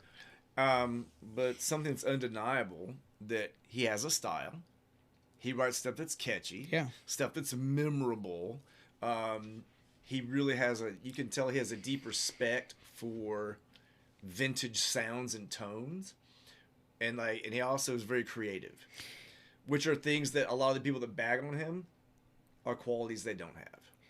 And that's anybody. That's anybody in life. If you're hating on somebody about what they're doing, it's because you can't do what they're doing. It's like when people, hate on all these musicians. Any musician, like you said, any musician that hates on somebody, hates on you, is because they can't do what you're doing.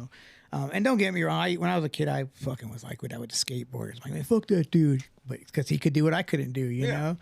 Is there a band that you've gotten into recently that you never gave a shot back in the day, and now you're like, man, what the fuck was I thinking? Oh man.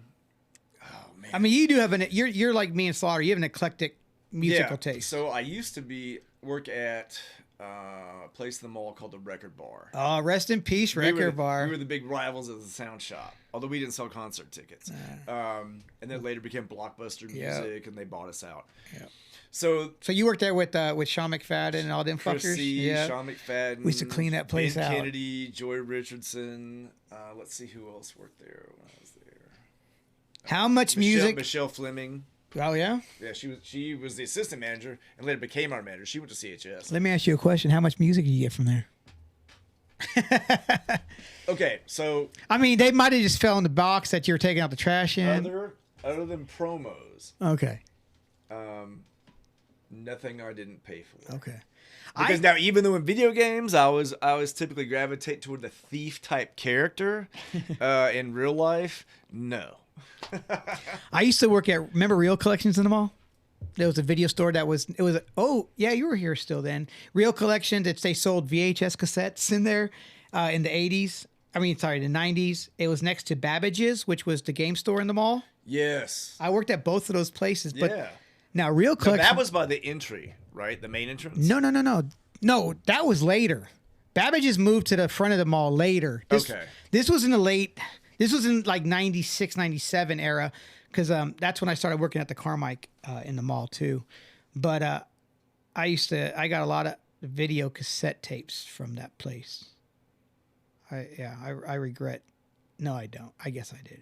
I was a young punk, so whatever. Now, talking about stuff I got for free working there. So when the promos would come in, if you happen to be working the day that you open the box, box oh, for sure. Out, Yeah. Well, if you were lucky enough to be there that day, you could take the yellow grease pencil and write your name on the back of the CD case. And these had like the little hole punched out the bottom. For sure. It was a demo. Or the promotional sticker on it. Yeah. And dude, these motherfuckers, you'd come in after being off for 2 days and everything with your name on it. Gone. No, they wouldn't. No, it'd be all smudged yellow. And some other asshole put his name on it. And you're like, this is mine. So I think I wound up getting the Bjork album that had Army of Me on it. Nice. And I think it had about 6 or 7 different names on the back of the CD case until I was finally able to take it home. Now, one I did not get that I wanted was Caius. And a guy worked with named Tommy Langford. Which Caius album? It was Blues for Red Sky. Nice album. Yeah. Yep. And I wanted it. Because we used to jam to Green Machine all the time Green at work. Machine. And people would come up, hey, man, who is that? I'm like, oh, it's Caius. And they're like, you got that on CD? I'm like, sure. I'd show them what it was. They'd buy it and, take off. I want to get in some other promos from there. But I think probably the Bjork one was big. I actually liked the Sugar Cubes when they were on 120 minutes. Sugar Cubes are great. 120 minutes. And then her album debut, I liked it because it was kind of weird and quirky. Yeah. But it was still very interesting music. She was an interesting feller. Yeah. I mean, character. She's got a cool voice. Yeah, I love it. Really killer voice. I love the Sugar Cubes. Yeah. No, I was gonna say the Sugar Cubes, but yeah, 120 Minutes was a good show. The Caius, I'm gonna bring you back to that. I got to see Caius in 91, 92. It was Danzig, White Zombie. Danzig, it was Danzig's How the Gods Kill, which was their third album. White Zombie had just dropped La Sexa Cisco, and Caius opened up. And I didn't know what a fucking Caius was at the time.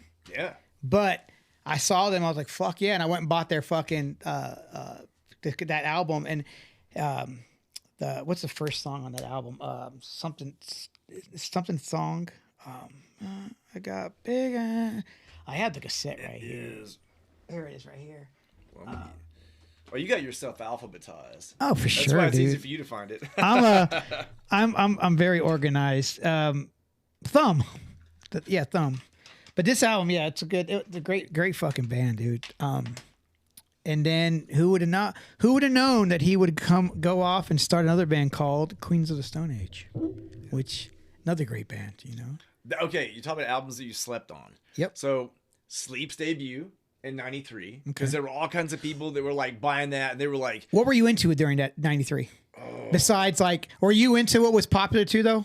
Like the Smashing Pumpkins, all that shit? Oh, yeah. Yeah. Yeah, I was listening to like Smashing Pumpkins, like Blind Melon, their first CD. Great I saw both those bands touring for their first albums at 328 Performance Hall in Nashville. At the tail end of the Gish tour, the tail end of Blind Melon's debut album Such tour. a great band. And they even played Galaxy.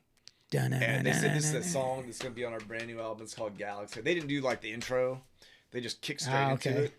But I was listening to stuff like that, and then I really like some some college rock radio stuff, and then of course traditional things that I'd always listen to. But college rock radio back then, man, was fucking good. You know, I thought there was a lot of good shit back then. I mean, because you think about it, back then REM was considered college rock, you know, and but I like REM, you know.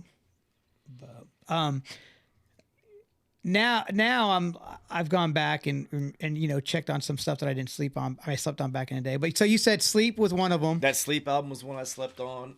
The first Queens of the Stone Age. Even though I saw the CD cover. Oh yeah. And it's a pimp cover. Oh fuck it yeah. It has a total like 70s Boogie Nights type vibe. And then the next album that came out, that was the Rated R one. That's with the blue cover.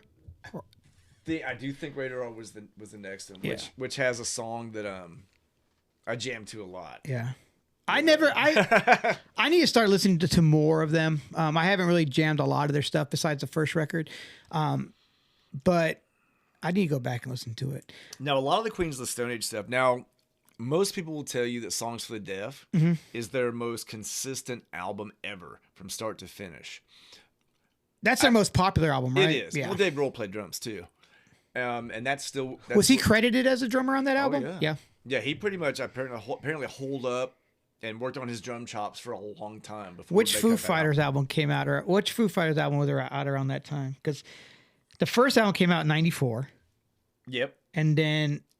in which Dave Grohl played everything. Yeah. Didn't he do that for the first 2 or 3 albums? I know on the first album, he played everything. Yeah. That was a good record. I saw that at 328. It was Foo Fighters, and I could be mistaken, but might have been Hovercraft, which had like Mike Watt. They all had different names. I think Eddie Vedder. Oh, from the Minutemen, yeah. Yeah, Eddie Vedder and Firehose.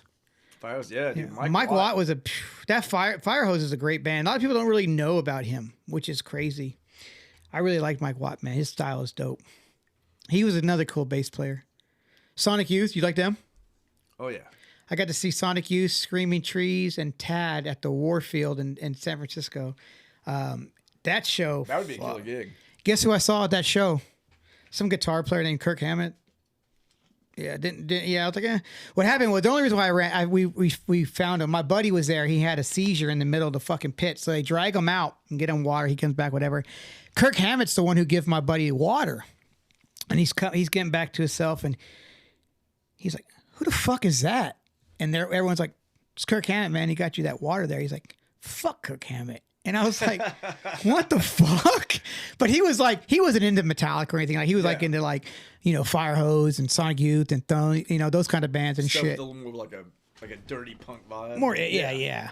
And I was like, that's fucking Kirk Hammett, dude. The fuck are you talking about? But I was just like, yeah, fuck Kirk Hammett. No. But it was cool though, because he's out there hanging out with watching Sonic Youth, because that's when Sonic Youth was getting popular. They're real popular. I mean, they were always, on college radio. They were really, they did a thing. But when Dirty came out, everybody was on that band. Dirty's the one with the crocheted orange looking, the puppet. Or the bunny. Yeah. That was a really good album, Yeah, I used to play quite a bit of Sonic Youth on my one of my shifts at Austin Peay's radio station. Did you work? You worked there? Yeah. I was the DJ for about a year and a half there. Who was the guy that was in charge of that? There was a guy named John that was in charge, red-haired guy, and then later on it was Al John. Yeah. Who later on became a DJ for the Buzz. The Buzz, yeah. He did the local Buzz. Yeah, and now he does. I think it's artist relations with Epiphone. Wow. Kramer. What band was he in? Mink. There you go. Yes. Who was the Honey Rods? Is that the right name? There is a band called the Honey Rods. I know they had one song that was pretty catchy that got played some on the radio. I'm not sure if it was just on a local show. I remember because in the early '90s when I was listening to the Austin Peay station, I would hear like Fun Girls from Mount Pilot and all those kind of. Nashville's always had a great fucking scene.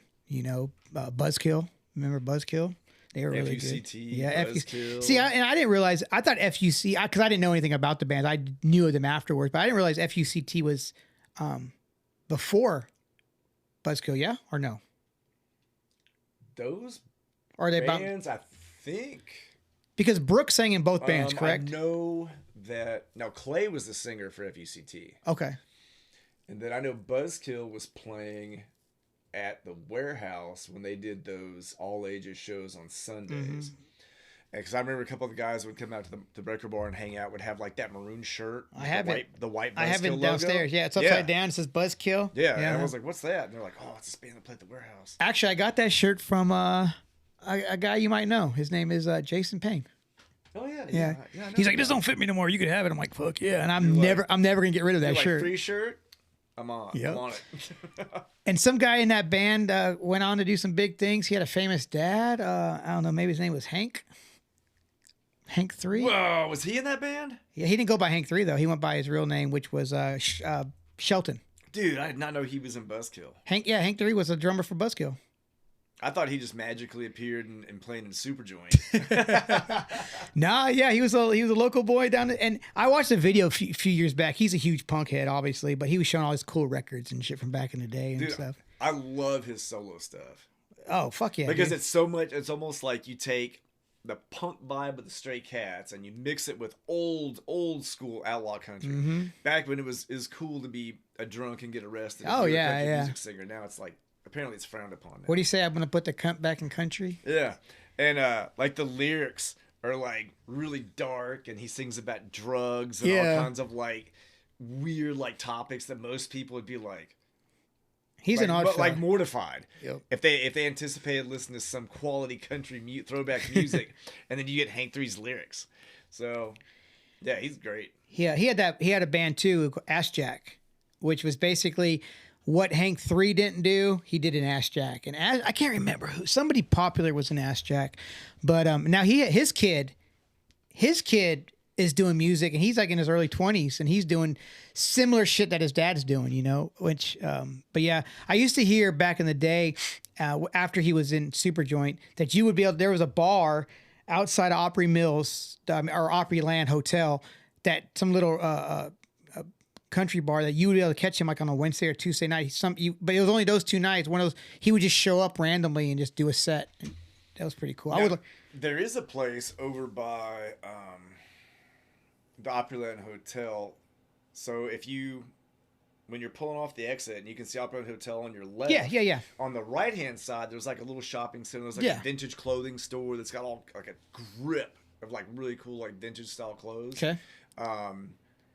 It's called the Texas Troubadour. Okay. And that venue's been around for a while.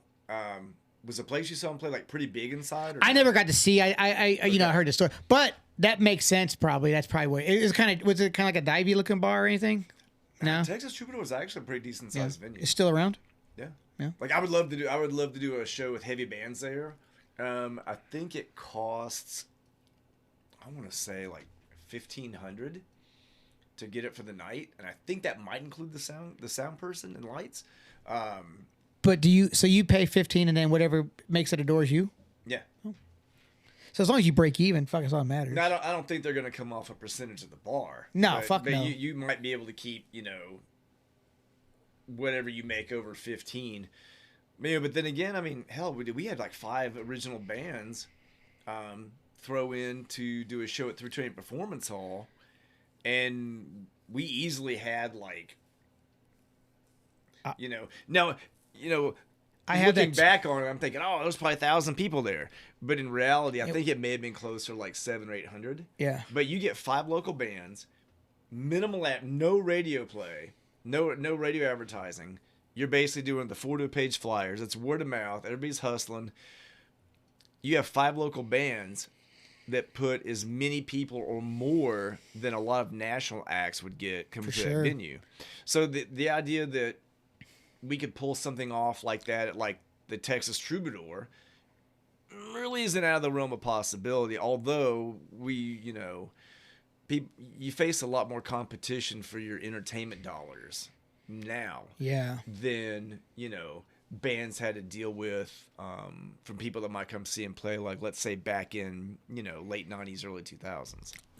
Now, quote me if I'm wrong. You said 328. Obviously, I've seen you guys play there. Did I see you guys play at the Music City Mix Factory? No. I don't think we ever played there. I know we played at a place right across the street. Yeah, that place. What was that place?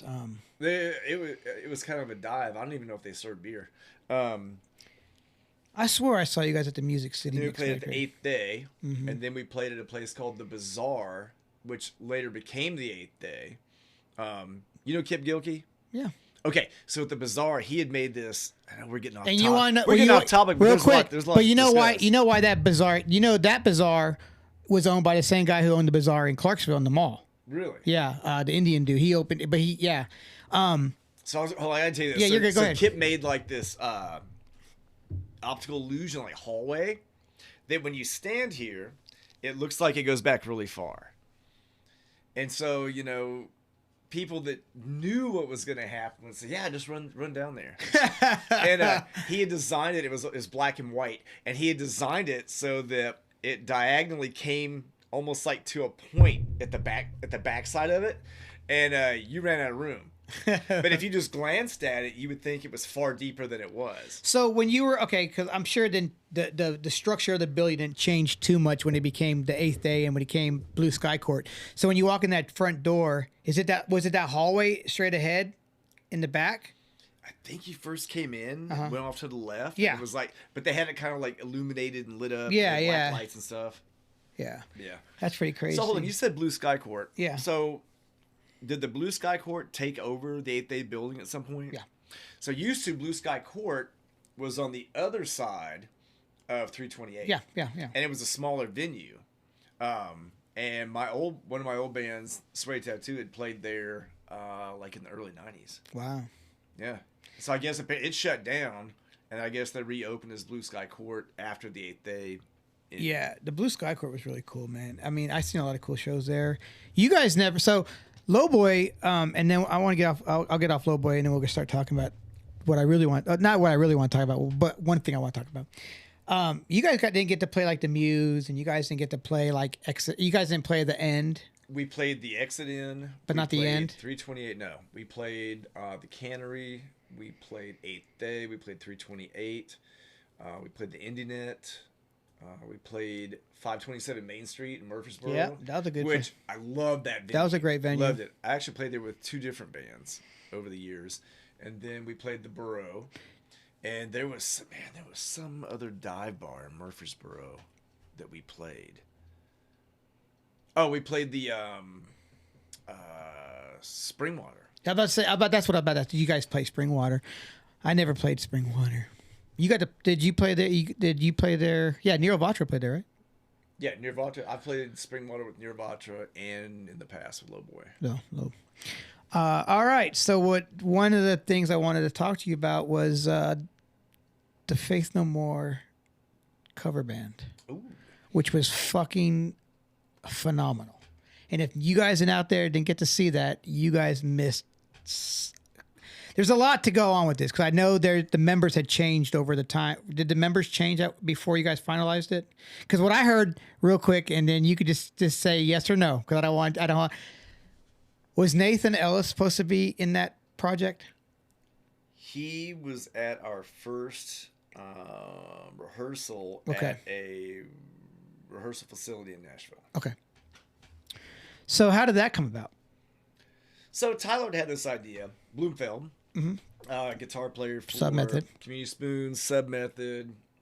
He now plays in an 80s cover band. They look so fun. Called, okay, I'm going to tell you this real quick, and then I'm going to get back onto the story Yeah, because with the real thing. So people always say, oh, yeah, you make good money playing covers. So the wife and I and some friends went to go see Ladies Night play at the casino in Oak Grove. They're called Ladies Night? It's L'80S and then NITE. You can check them out on Facebook. Yeah. And Did they work gimmicks? a little bit, yeah. Yeah. So we had already seen them at Kimbrough's Picking Parlor in Franklin. Okay. Packed house, small place. Really cool place. You should, if you've never been to Kimbrough's in Franklin, you should go check it out. Okay. Really, it's awesome. And so they played the casino. And Where at in the casino do they play?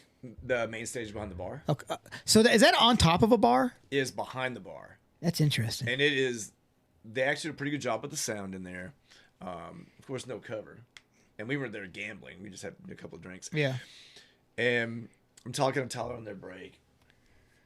And my wife asked me, she goes, hey, didn't Tyler ask you to be in this band before? I was like, yeah, a couple of different times. And she goes, oh. And then talking to Tyler during the break, and he's like, yeah, man, this is going pretty well. He goes, it's kind of weird though being this far from the audience. That would be like, weird. hey man, you don't have to tell me. I said, I'm just curious. I said, what did y'all get paid for to play here tonight? He goes, oh, $5,000. For how many hours? 4 hours of music. And that includes breaks. And so, And I'm sure they get fucking liquor and food. well, yeah. So Fuck there me. are 6 people in this band. $5,000. $5,000. Fuck So me, that works out to about $880 a person Fuck for me, doing dude. something you love anyway. Yeah. Now he said they only made $2,000 at Kimbrough's. But still. And after he tells me this, the wife's like, "Yeah, you should have joined me." And I'm like, "I don't do this for the money anymore. It's for fun. I have a job. I do Yeah. it because I love playing music. Yeah. Like original music." Because But- cover bands people make $1. And they make a pretty penny doing a cover band. If it's a good cover band. Yeah, you can. Yeah. Yeah. Wow. That's insane. Fucking fuck. All right. So go ahead. And okay, so back to the real thing, Faith No More tribute band story. And what year was this? This was 2000. Did this come about during COVID? No, Okay. this is way before. I think that show we played at the warehouse, and then the actual show we got together for at the Exit Inn was in 2017. So we had decided, Tyler had this vision. He goes, I'm going to put together a band that covers the album, the entire album, the real thing, in its actual album order. He goes, I want to do a one-off show at the Exit Inn. Okay. And we just do that one show. We cover that album and that's it. Nothing else. The real thing. Yeah. The album that broke him big. Yeah. And so it started off that way. Okay. And then so he talked to Ben and I about being the rhythm section for this Faith No More tribute band. And then it turns out Jason, singer from 12 Volt and from Mindset Defect, Yep. is involved in one of them. And then Barry Donegan, Yeah. singer from Point of View and from Look What I Did, Yeah. will be the other singer. Uh-huh. And then Nathan will also be one of the singers. So there would have been 3 fucking singers. Yes. Wow. And then we wound up a buddy of ours that I think Tyler knew him, played keyboard. But he also played bass and guitar, and he was an amazing like amateur cinematographer. I was about to say he's the one who had the cameras and he shit. Had yeah, all the little cameras and everything, and he's the one that actually got the sound off of the board when we played at Exit In and put that with video footage that was on the Facebook page. yeah. So the warehouse show was a warm-up show, and Ben played drums. I don't even know how. So I actually got that show booked, and I can't remember who I think I talked to Barry about it, and I don't remember if G-Dub played that show or Taken Under played that show. One of those bands played that show. I think it was both. You think so? Yeah. Yeah, I think it was both because Yeah. I think you were playing bass with. I was with Taken Under at the time. Yeah. I think it was both bands played. Yeah. But go I ahead. remember Brett being there. Yeah. It was. So go ahead. Because there was only supposed to be one show. It was only supposed to be one show, It right? was supposed to be one gig. And that was supposed to be Nashville. Nashville, Exit In, the entire album, The Real Thing, played basically beginning to end. Exactly what it is in the album. Well, then we started talking about other songs. And then, so musically, The Real Thing, the song, The Real Thing, we had down pat. It was perfect. It was phenomenal. It was amazing sounding. Well, when it came time for Barry and Jason to sing the lyrics, Barry's like, man, do you know how many lyrics there are on this song? And I'm like, no. And he goes, look at this shit. And he like whips out the liner notes, and it's like a novel of lyrics for this song. And I was like, what if you guys just split it in half? Yeah. And Jason's like, that'd be a pretty big half. So we wound up not doing that. So it wound up becoming a more encompassing like tribute to Faith No More with stuff that stretched over multiple albums instead of just that album. What is your favorite Faith No More song? My favorite Faith No More song. There we go. I'm pulling up that band right now. Because I want to know who fucking played that show. Favorite Faith No More tune. July 15th is when you guys played that show in Nashville. That's a hard one, dude. Yeah. They have a like. It is hard. Now, from a player's perspective, I mean, I appreciate the stuff bass lines that are more simple. I can appreciate what that does for the song, but you know, he's got a lot of amazing bass lines. Yeah, you're right. It was Guerrilla Warfare, Taken Under, and ALB. Yeah. I mean, that band. That's a band that I can be happy with listening to the rest of my life. Faith No More. I really fucking love Mike Patton's voice. I think the band is just fucking as talented as fuck.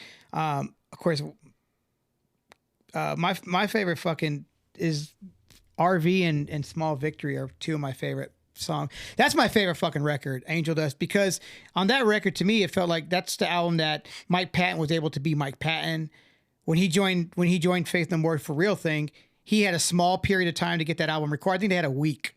And I think, so the music was already written, so he had to do everything quick. So he didn't really get to get his input, I believe, on the music part. But once Angel Dust came out, that fucking album, holy shit. And that was like 92, I believe, when that came out. Yeah. That album was fucking insane. And then, yeah. So you guys get together, you guys practice this. How long did you all practice before you guys were starting to book the show? Oh, several months. Yeah. We wound up practicing at somebody's basement in Mount Juliet. It was a musician that had like roommates, and the basement looked like a rehearsal studio, like a legit rehearsal studio. Yeah. And then we wound up practicing at Scott Haynes' house over near, not Henderson, near Goodlettsville. Okay. Which he also had like a 2-room basement studio, like a control room, then an actual like rehearsal room. And then he wound up, Ben was not going to be able to play the show at Exit In. That's what, okay. And we couldn't move the date. And since we were already practicing at Scott's house near Goodlettsville, it made sense to have him play drums. Although Ben did come on stage to play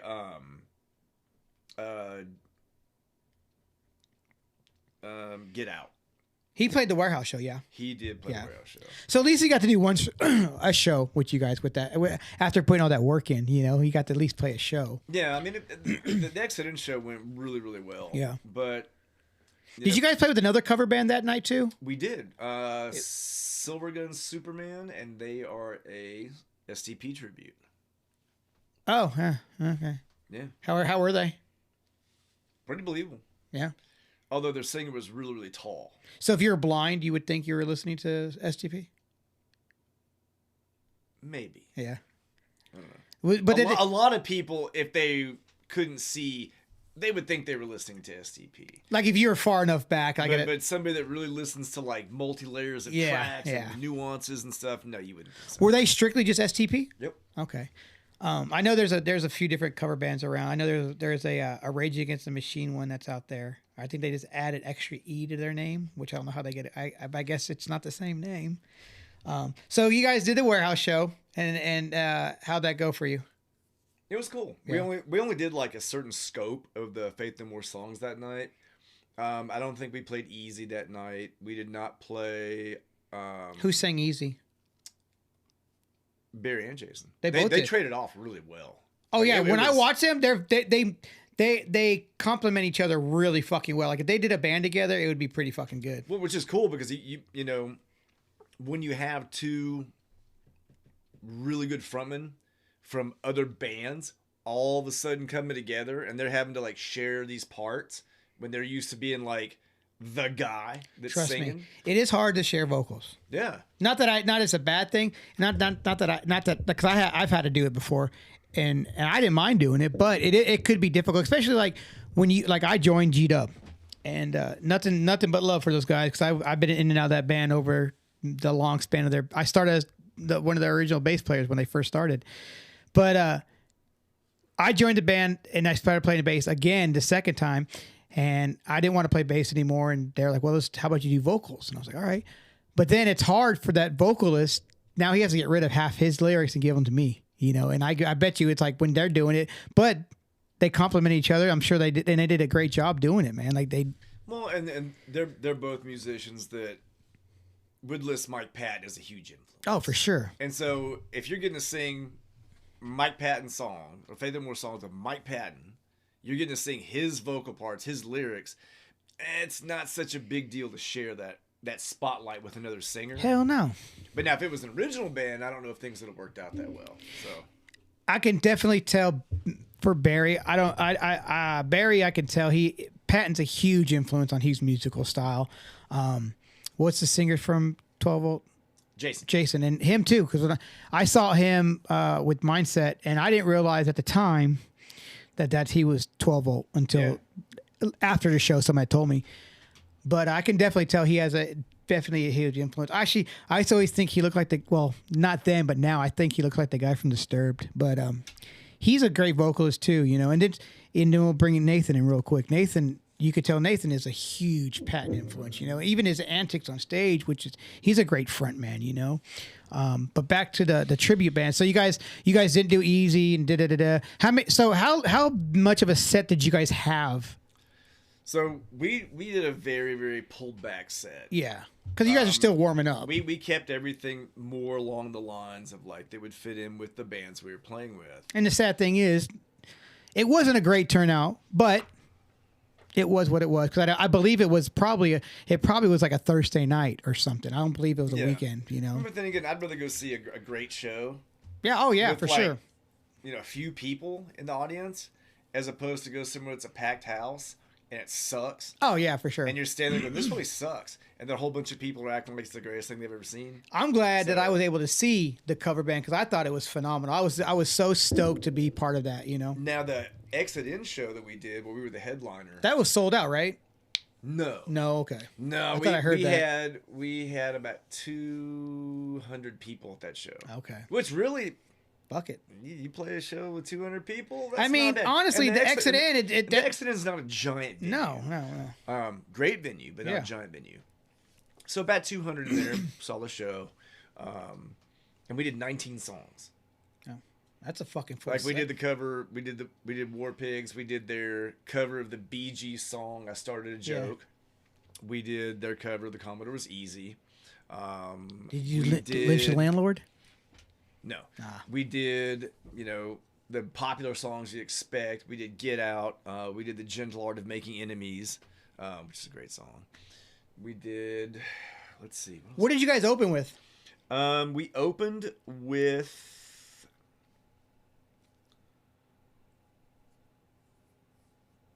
Hold on a second. You're good. You're good. We opened with. It's off this album. Where is it? Digging the Grave. Oh, okay. Okay. Yeah. So we opened Digging the Grave. We played off of King for a Day. We played Get Out. We were gonna do Ricochet. We were gonna do Evidence. Ricochet would have been dope. But for various reasons, like if one person is like, I really can't pull this off. You don't want to make them try it. Yeah. You're like, okay, cool. I respect that. There's plenty of others in the catalog to choose from. How did you guys choose the set list? Just talking about it in practice. Like everybody had like an idea of songs they would do. Tyler pretty much had like a very concrete vision of how he wanted it because this was his idea. Yep. So we did Midlife Crisis. We did Kindergarten. Nice. We did, of course, Easy. We played. You guys do Aggressive? Hold on. Now, The Real Thing, we did From Out of Nowhere, of course. We did Falling to Pieces. We did Surprise You're Dead. We played The Real Thing. We did the War Pigs cover. We'd messed around with. I think we. No, I take that back. I think we opened with Woodpecker from Mars. Ooh, nice. That was our opener, and then we went into. I mean, you guys kind of did the fucking Real Thing, except for like a couple songs, Yeah. Now we did some stuff off of Soul Invictus. We did. I need to go back. No, we did not do anything off of Soul Invictus. I need to go back and re-listen to that record. We did. I think it was something from Album of the Year. We did Collision. No, yeah. God, dude, that song's awesome. Yep. On bass, it's awesome because it's not that hard of a song, but the bass is just so aggressive and just pummeling the whole time. Killer song. Was there a song that you were like, was there a song that you played during that set that you were like, you're kind of easy so you could have like a little break? Or was everything where you just fucking just going ham the whole time? Not really. No? Because in a band like that, when you're playing simpler bass lines, I mean... It takes away. Well, what happens is you wind up really, really listening to what everybody else is doing because what you're playing, although it requires timing and feel, isn't as physically or mentally taxing as playing more intricate stuff. Yeah, gotcha. So you actually get a chance to enjoy hearing everything else that's going on around you with the band. As when the bass line becomes more... This probably isn't for everybody, but it's for me. As the bass line becomes more complex and the song becomes very, its success becomes very critical on my execution of those parts, I tend to only focus on like the kick and the snare. Gotcha. Is where when the parts are more simple, I listen to everything that's going on because you never know when an opportunity might present itself. Not so much to hot dog it or show off, but to add some little nuanced part that it changes the feel of the song or adds something. Gotcha. So. Yeah. So, you guys did those two shows, and then after that, that's all Division was just do. That was it. Yeah, that's pretty cool. And then the keyboard player moved back to New York, and everybody else just kind of went their separate ways. Yeah. So now we're gonna come into the band you're currently in. Actually, well, first off, this band you were in first. You how do you join Neovatra? So I was at a point where I decided, you know what? I think I'd really like to play music. But I want to play some music that's... Did that kind of like itch you to start up getting a band again after you did that cover? Yeah, for sure. Well, that did a little bit because I was like, man, I really miss playing in a band. Yeah. I miss playing live. I miss recording. But I decided that I didn't want to be in a band that was, in terms of genre or style, was just like something else I'd done before. And... like, I'm a huge lover of everything's, like, 70s music. Okay. So, like, you got the James Gang, like Funk 49. Oh, James Gang's so good. Like, and I'm not talking about 80s ZZ Top. 70s ZZ Top was great. Like, you've got Skinner, Sabbath, Zeppelin. You've got all these... Like, a lot of people bag on disco, but you've got some phenomenal bass and drums happening. Oh, yeah, for sure. Music. Yeah. And so I'm like, I want to be in something that's, a little more free... just raunchy, dirty sounding. Not like, some, just a rock band. But I want to do something that was more indicative of maybe like, like more of a stoner type vibe, doom type vibe. Yeah. Without sounding just exactly like every band in the genre. For sure. And there's nothing wrong with that because it's a timeless style. And then all of a sudden, Mark had posted something on Facebook that he was looking to start a band. And I was like, man, I've known those guys for a long time. I don't have to worry about, get to know good people to know if they'll even be the type that will consistently show up for practice or if they'll lose interest immediately. Yeah, it's a problem. And so I was like, yeah, let's do it. And so I just threw my stuff in the car, went over to Mark's house. He and Jason and I, we've known each other for probably the early 90s. Oh, for sure. Yeah, mid-90s. And so that part wasn't an issue. So we just started playing. And then Mark said, hey, this is an old song we did before, but I wasn't happy the way it turned out. I'd like to, see if we can do our own version of it. And then we did jam on some Take It Under stuff initially just because we didn't have a lot of common ground of stuff that we all knew. Yeah. Like we'd occasionally, dick around playing like a Quicksand song or something like that. And then we just started writing songs. Yeah. I mean, because like you said, you tried out, well, I guess, I don't know if you say you tried out, but you tried out or played with them before Power Trip kind of started, right? You tried out for the bass player then at that point? Well, they already had like a it's not like a 4-track demo recording, but they already had like a little tape. Okay. And I had learned some of the songs off of it before I went over there. Gotcha. So you guys start jamming, and COVID happens, puts a kind of halt on there for a second. So before that, we'd wound up. I'd contacted a guy named Joe Flowers that I knew to play guitar. Great guy. Great guy, great guitar player. I was like, hey, would you be interested in being in a band with me and Mark Slaughter and Jason Payne? And he was like, man, he goes, if you had talked to me about a month ago, I'd have said, yeah. He goes, but I moved to Portland. Yep. I'm like, well, shit. I said, was there anybody you can recommend? He goes, yeah, there's this guy named Mark Traylor. And so I'd tell the rest of the band about it. Hey, Joe Flowers recommended a guy named Mark Traylor. And so we look him on Facebook, and Mark Slaughter's like, that guy looks kind of familiar. Yeah. So I'm leaving practice, and I message him and say, hey, man, Joe Flowers said you might fit in with our band pretty well. Here's who I play with. Here's who I am. And would you be interested? And he's like, hell yeah. And so I'm on my way home from practice that night after we've been messaging with him. And I look over, and there's this GMC truck right beside me over by the food line. And I'm like hitting MLK going home. And I look over, and I'm like, holy shit, that's the guy I was just messaging with. So I wave at him, and he looks kind of like puzzled. And he rolls the window down, and I was like, hey, I said, you Mark Traylor? And he was like, yeah. I'm like, I've just been messaging with you. We're supposed to be jamming together later. And he was like, oh, yeah. And so we came and jammed, and it was really cool. And then he wound up, upgrading his equipment some, and then we started playing and writing songs.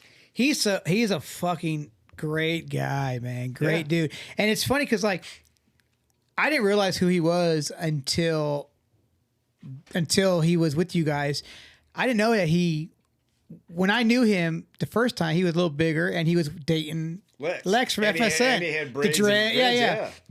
And then now that I see him, like, fuck, you are that dude. You know what I'm saying? He's a great guy, man. So you got, okay, I've heard this story, but I'm talking to you about it now. But so I talked to Trey, I talked to Slaughter. You guys did not play any shows yet, right? Nope. Okay. So we were like on the cusp of playing live, and then COVID hits. And how long of a break? Oh, forever. So Slaughter works at Jostens. Well, that's that when that happened, that's big time, the yearbook time. Yeah, oh, for sure. So apparently every Jostens shut down. Except for the one here in Clarksville. So he's working like 6 days a week, like crazy freaking hours. He has a young daughter. Oh, yeah. And so that one day off, he's going to choose to spend it with his daughter. For sure. Which makes total sense. Like, you'd never begrudge somebody for doing that. No. Family first, man. And so we didn't practice for a long time. Like, at all.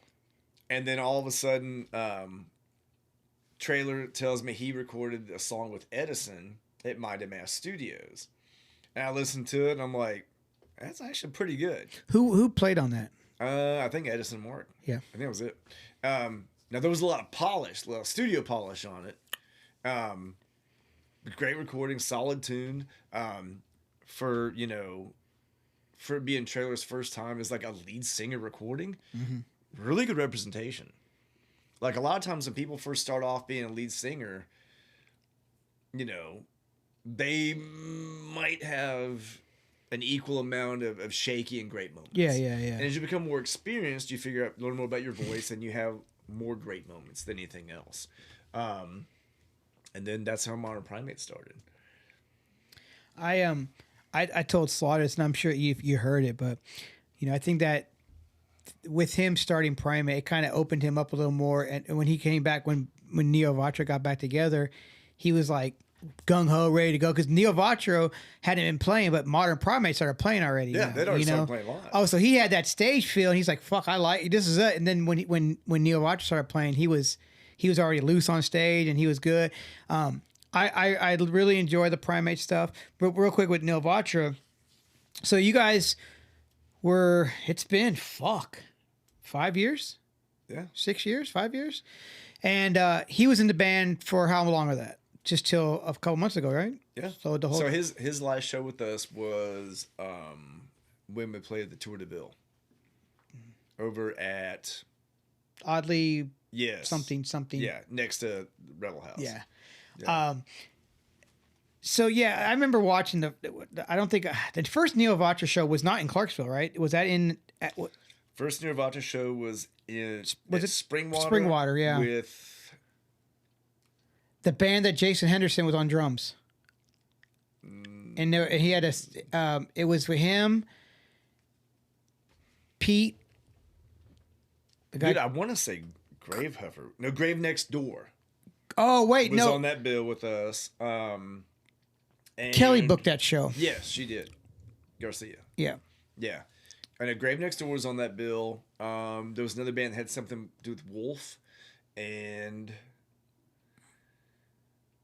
I think there was another band on that bill. I can look it up and tell you what it is. I thought it might have been Jason Henderson's band, but I could be wrong.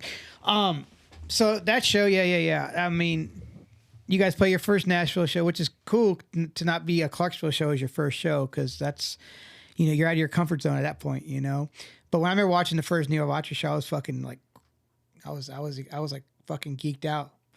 See my two boys up there with these new guys, because I jammed with Slaughter and Payne for that should be their band name, Slaughter and Payne, for 17 years. And I wasn't even supposed to play bass. I was just Rico leads the band, and then they get me from Rico. That's a big change. And I didn't even know how to play bass. I still know how to play bass, but Chase was like, "Hey man, we want a bass player." I'm like, and they asked me to play to do it. I'm like, "Fuck it, I guess I can learn." Chase comes over for a month every day, and we run through it. And then November, Slaughter's like, "We got a show in December up here at Katie's at the Backwoods Metal Fest. We can cancel it." I was like, "We don't cancel shows." You're like, "We're doing it." I was so fucking nervous that show. On the way up there, we hit the last exit before there's no gas station. I was like, "Chase, pull over now. I need beer." I get two tall boys, and I chug them fucking things by the time we get there. I'm like, all right. Loaded my stuff up on stage. Scared as fuck. I don't even know what I'm doing. Nervous. Once that first fucking chord hit, boom, it was over with. You're like, "I'm good." And I always tell Mark this, that them putting me in that band, they created a fucking whore. I became the biggest fucking stage whore ever, man. I've never looked back ever since. So it's their fault that I'm in this fucking position I'm in now, but I would never change it for the world, man. I loved every minute jamming with those dudes, and it was good times. But so Neo Vatra plays. You guys have done a lot over the last couple of years, man. You know what I'm saying? You guys stay busy. Currently, you guys are writing new music. Getting ready to record, yeah, or eventually. Well, we got a couple of tracks we'd like to get in the studio and record. Yeah, you guys have no show. You have a show coming up. When is that show? It is going to be September 14th at the Revel House. I should know this. It's the Toys for Tots show. Yes, because I'm helping out with that. It's ALB show. We've got Captain Molasses. I'm pulling double duty that night. I'm gonna do a live Playing podcast from there. Are you? Well, hell yeah. I'm thinking. That's the goal that me and Perry had talked about. I need to start. I need to start sitting down and working how I'm gonna do it because that's right down the street. That's like in less like a month, you know. So yeah. Oh, what do you think about them, Captain Molasses? Awesome. Dude, they're fucking insane. Okay, so them, there's a band out of Henderson, Kentucky called Murderace that we play at the Warrior Fest with. Murderace. Dude, That's a dope fucking name. and then there's another band called Crazy Wild Ride that are from northern Georgia. It is awesome to see younger people committing themselves to something beyond being on trying to be TikTok famous that actually requires like massive commitment of time and passion and energy. Yeah. To see young bands playing heavy music again, it's great. Because so many bands you'll see in the heavier scene nowadays are going to be older. And nothing wrong with that, but I feel too, and it sucks to say this, but when you see older bands playing, you're not going to get a lot of younger people to come see these older bands at times because Well, no, especially if you play someone that's 21 and up. Exactly, and I think we've lost that the all age type of venues. You know, like luckily Clarksville we have the Revel House. I don't know anything about the P-Patch. I've never been to shows. That's 21 up. See, yeah. So the Revel House is the only thing. They're the only all ages venue in this town. Well, the big thing, like if you're 18 and up, you can draw a pretty good crowd. Because you think about when you were 18 to 20, you would love to go see live bands. Fuck yeah. Well, you also have a lot of people that are 21, 22, 23, 24 that have friends that are in that 18 to 20 range. Well, if they're committed to hanging out, then the people that are 21 and over are going to opt to do something else with their friends that are 18 to 20. Yeah, that's true. And you basically negate a large percentage of your prospective audience. They would buy merchandise. Yeah. They would listen to your stuff or put your stuff in a playlist, like on a streaming site or something. And those are also people that would be really willing to post about your band and share your stuff on social media. So once you take that 18 to 20 crowd out of the equation, you lose a lot. Yep. Because those are younger people that aren't as weighed down by the adult aspects of life that, older people would be. Yeah, for sure. Like, back in the warehouse days, I mean, everybody was in their, early to mid 20s. And so everyone that would come see those bands play were all that same age bracket. So all our friends could come see those shows at the time because they were of age, and did they let people in at the warehouse at 18 back then? I don't remember. Yes. Yeah. You just got like a fucking, you got the black. And that's cool. Because that's 18. You're still able to go see these fucking shows, So these people were straight edge without knowing they were straight edge. Yep. Not really. They just got fucked up in the parking lot. They came in, yeah. Shit, I was playing the warehouse getting fucked up in the parking lot, because it was, cheaper. But, I think the scene's cool. There's a lot of cool bands out there. Like Fuzz Ripper, fucking phenomenal band. And you've gotten to see them. I saw them. The last time I saw them, besides you guys play with them, I saw them like the week or two before at Wicked Goods, and it was all dark in there, and so that light show fucking hit. I'm like, fuck, like Dusty, man, like he's been in the scene just as long as everybody else that we know, because he's been around as from a kid. And I say this all the time when I talk about him. That show that I played, my first Taken Under show. No, scratch that, I lied. The first time I went to the Backwoods Metal Fest, his band played. It was a Metallica kind of cover band. They did Metallica covers and some others called Accept. And he was a kid. He was like 16 at the time. And they were I was like, this kid's fucking dope. Years go by, and then he's in this band called My Friend the Ghost, which was like kind of like emo poppy kind of shit, which I thought was phenomenal. Like that band could have probably taken off. But everything that kid does, Dusty does, is fucking top notch, man. He puts his heart into everything he does, man. And not to say that nobody else does, but he, that Fuzz Ripper band that's his baby. Well, he has like a real sense of like professionalism, and that is one thing that sometimes is lacking in the heavy music scene. He put work in, man. Yeah, he did. He puts his work in. A lot of thought, a lot of effort to the stage show, to all kinds of other aspects of the music. Well, he also is a producer too. Yeah. Oh yeah. Yeah. And sound engineer. So I'm sure that's a huge benefit. He did the molasses stuff, I think, or did something with the molasses stuff. I think he mixed it. Mixed it. Yeah. Yeah. Now Jake was telling me, I saw him at Mom and Dad's. He was saying that they recorded it very, very lo-fi. Yeah. And after the album came out, when I saw him play it, we played at Wordfest. They played the day after we did. I said, you know what it really reminds me of? You guys play Warrior Fest? Yeah, with Primate. We played on that Friday. And so I was like, you know what it kind of reminds me of in terms of production quality? I was like, the first Danzig record. Is it online? Yeah. To stream like on Bandcamp or something? Yeah, you can do it's on Spotify. Yeah, I want to check it out. And he was wow. like, he goes, well, that's kind of what we were going for. Really? Yeah. You know, I don't like to say this because it makes me sound like I'm shallow. I'm closed-minded, I guess. Maybe not closed-minded is not the right word, but to see younger kids that are just like trying to bring back that like Dom, they try to bring back that older like sludgy kind of sound, and they and I'm like, man, that's cool that they're trying to bring back like an older style. Dom has a great band. What do they call Ritual Caster? You know, they're really we fucking, played with them. Yeah.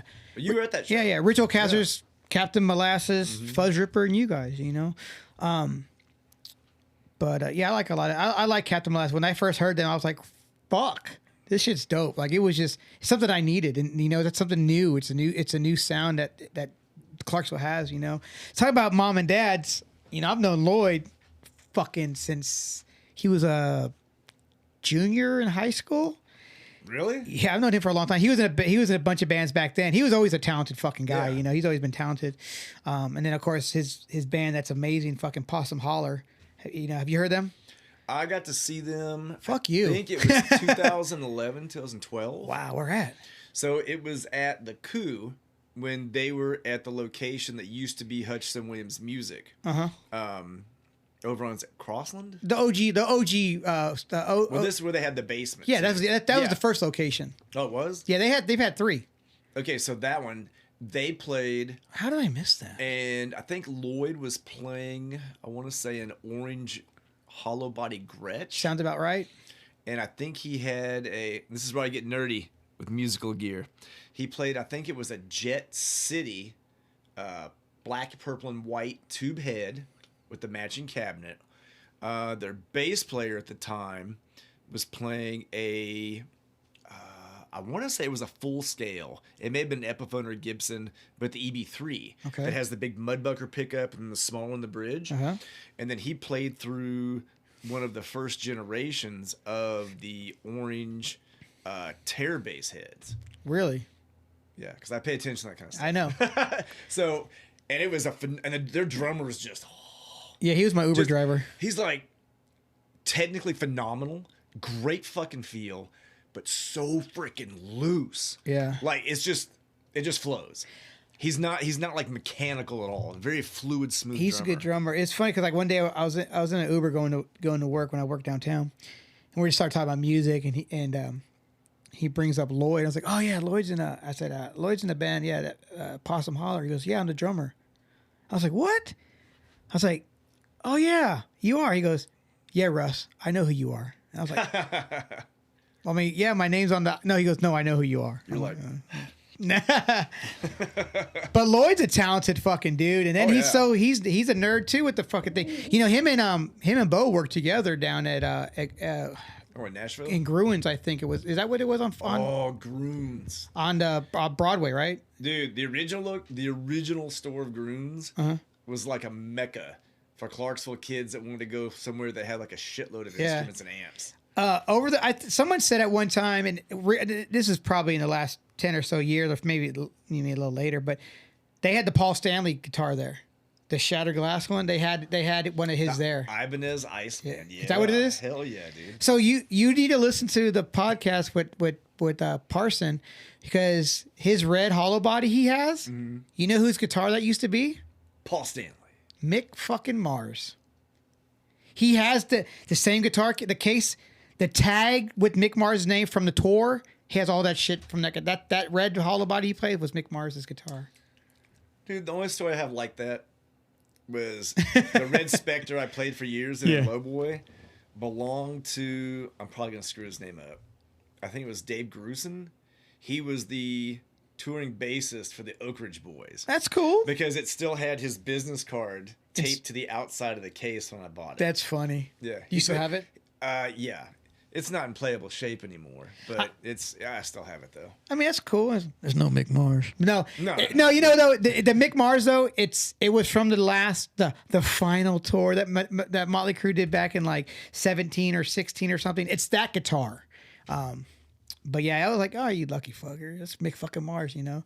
I guess what happened was, I guess Mick gets I guess most musicians do. They get a lot of guitar. They get their guitar gear for the tour, and then after tour they get rid of it all or whatever. And Are you I know you're a nerd with gear because I know that you are. Oh yeah. Do you? I know you sell a lot of shit, but what's the just this off the top of your head? What's the percentage of stuff that you still have? Then still like, do you have like 60% of your gear from back in the day, or do you sell a lot of shit and get new shit? Let's see. I still have my Mark Bass 115 cabinet that's lightweight and it sounds amazing. My Mark Bass head that went with it was the Randy Jackson signature that had the PV, right? No, this was Mark Bass. Okay. Randy Jackson was sponsored by who? He was sponsored by PV way back in the day when he was this big in Journey. He was a first call studio musician too. Okay. So he had a signature Mark Bass head called the TTE 500, and it had a single knob tube compressor. Okay. And it had a mid-range control that could let you go from more modern mids to more like a dark Motown thumpy type sound, also with a tube. Okay. And then had two tubes in the preamp. The original head I got was stolen out of my car playing at the 404 in Nashville off of Elysian off of Nolensville Road. That sucks. I bought a brand new one from a guy in California, and something fried out on the whatever sends a signal from the head to the output jack to the cabinet. After I placed the fuse, the amp powered up, and then nothing, no sound. So I still have some of that. I still have my Mike Dirnt road worn bass. Wait, what? Yeah, it's the white bass. Did not know that. Yep, it's nicknamed Big Dirty. That's pretty cool. Because it's really freaking big and it has just this raw, dirty, powerful sound. Mike. I still have my Spectre. I still have my Music Man Stingray that I bought like in 2012. What's your favorite bass to play?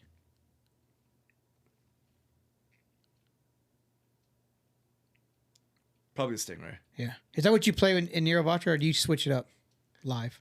I'm playing the Stingray now. Okay. In Nero Vatra, that we're a trio. So we did our first show as a trio with Eye on the Sky and I Mammoth at the Burrow. Yeah, I wanted to go to that show. It was probably one of the most relaxed, just fun shows I've played in a long time. It was just the atmosphere was very loose. We'd sounded good in practice, progressively getting better and better and better the more we practice as a trio. For sure. And where Slaughter has to pretty much, he's covering a lot more sonic ground as the only guitarist. Yeah. I'm covering a lot more sonic ground because there's no rhythm guitar player. So I'm experimenting with different tones.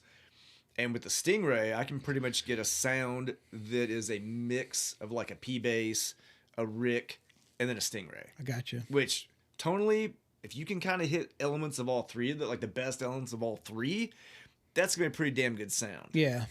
And apparently it was okay because afterward, apparently that next week, the bass player Heath Overby from Eye on the Sky went out and bought the same orange amp I had. Nice. So. You did something. Apparently I did my job that night. So, I wanted to go to that show, but I was in Denver watching MXPX and stuff like that. But I can't blame you for that. So yeah, I'm looking forward to seeing you guys next month as a 3-piece. I'm interested. I mean, I know y'all gonna still sound dope as shit and thick as shit because you guys just do that. I mean, you guys are a solid lineup. I tell Mark this all the time that Payne is his Lars because they've been jamming together since fucking day one. You know, that's his drummer, you know. But now we both know that Payne would never allow himself to have a snare that sounded like the one on Saint Anger. It's the best sounding fucking album. It's my second Dude, favorite. there are people that say that. I'm being They're honest. like- I'm being serious. I love no, that record. They ask people legit, hey, what do you think is the greatest Metallica album? And they will tell you passionately with a straight face, Saint Anger. It's in my top 5. Like I appreciate how energetic and raw it is, but if you think you're getting something, what would be a traditional Metallica recording, no. I didn't like Bob Rock, but it's whatever. You know what? I'm gonna tell you why I like that album a lot more, and I have a lot of respect for that album. When I purchased it at the CD warehouse over here by Kroger's at the Dover Crossing, it comes with a DVD. They play that DVD. They play the DVD. I mean, they play the album on that DVD in order in their studio, like in their practice space, raw as fuck, just like that. And I see that, I heard that there, and then I listened to the CD, and it made me feel now that I'm at their. It sounds like you're at their practice space listening to them jam at a practice. That's the sound that I got from it. I like the album. I understand why they don't like the hubcap sound. Because every time I post something on Instagram about that album, fucking Josh Grimes, he's always like trash can or hubcap, and I'm like, I know, I get it, but I still like the album. Slipknot rode that sound all the way to a platinum album. Yeah. Metallica, the clown with the red jumpsuit, beating on the beer keg, and they're still doing it, with a baseball bat. Yeah. But I will say, man, I mean, people hate. Not everybody likes every Metallica record.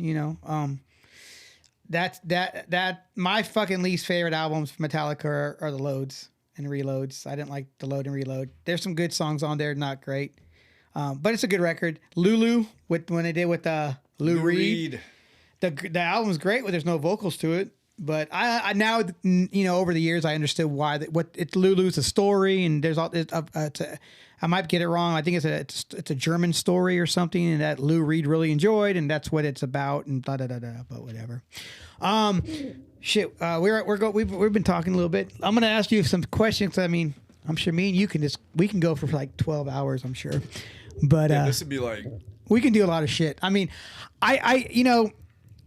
and I mean, me and you, we like to talk about a lot of shit. We could talk all day, and I like talking to people like that because sometimes I've had some people, and I'm just gonna leave it there. I'll talk to you off the podcast about that.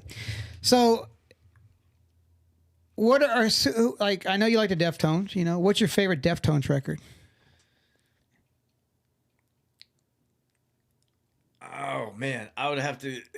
It's kind of it depends on the day. It would be it's a moody thing. Well, it would be a toss up between. It really depends on the mood for it. It would be a toss up between Around the Fur, White Pony, and Koyonakon. Wow, really? I love that album. I mean, I enjoy it too. Like a lot of people are like, "Oh, I love Saturday Night Wrist. Oh, it's the best album." A lot ever. of people hate that record. A lot of people. It does get a lot of hate. Yeah. Although the bass line for Hole in the Earth is some cheese like best stuff. You know what's funny about that song? To me, it's like, and it's a lot of songs. I'll hear a song for so long, you feel like that song came out way a lot longer, and then you're like, oh no, this song just came out, blah blah. I'm like, damn. I'm with for Deftones. No, I also got to throw the self-titled in there. That's one of mine. Self-titled. Dude, like Ropes Hang, Battle Axe. Awesome songs. What do you think of the new album? The Ohm? Mm-hmm.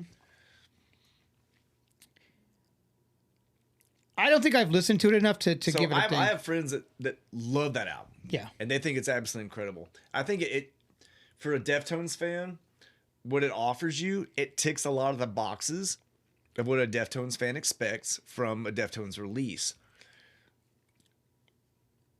But it almost sounds a little too processed, like for my taste. Now, a lot of people would think that it's great. And I don't feel like that.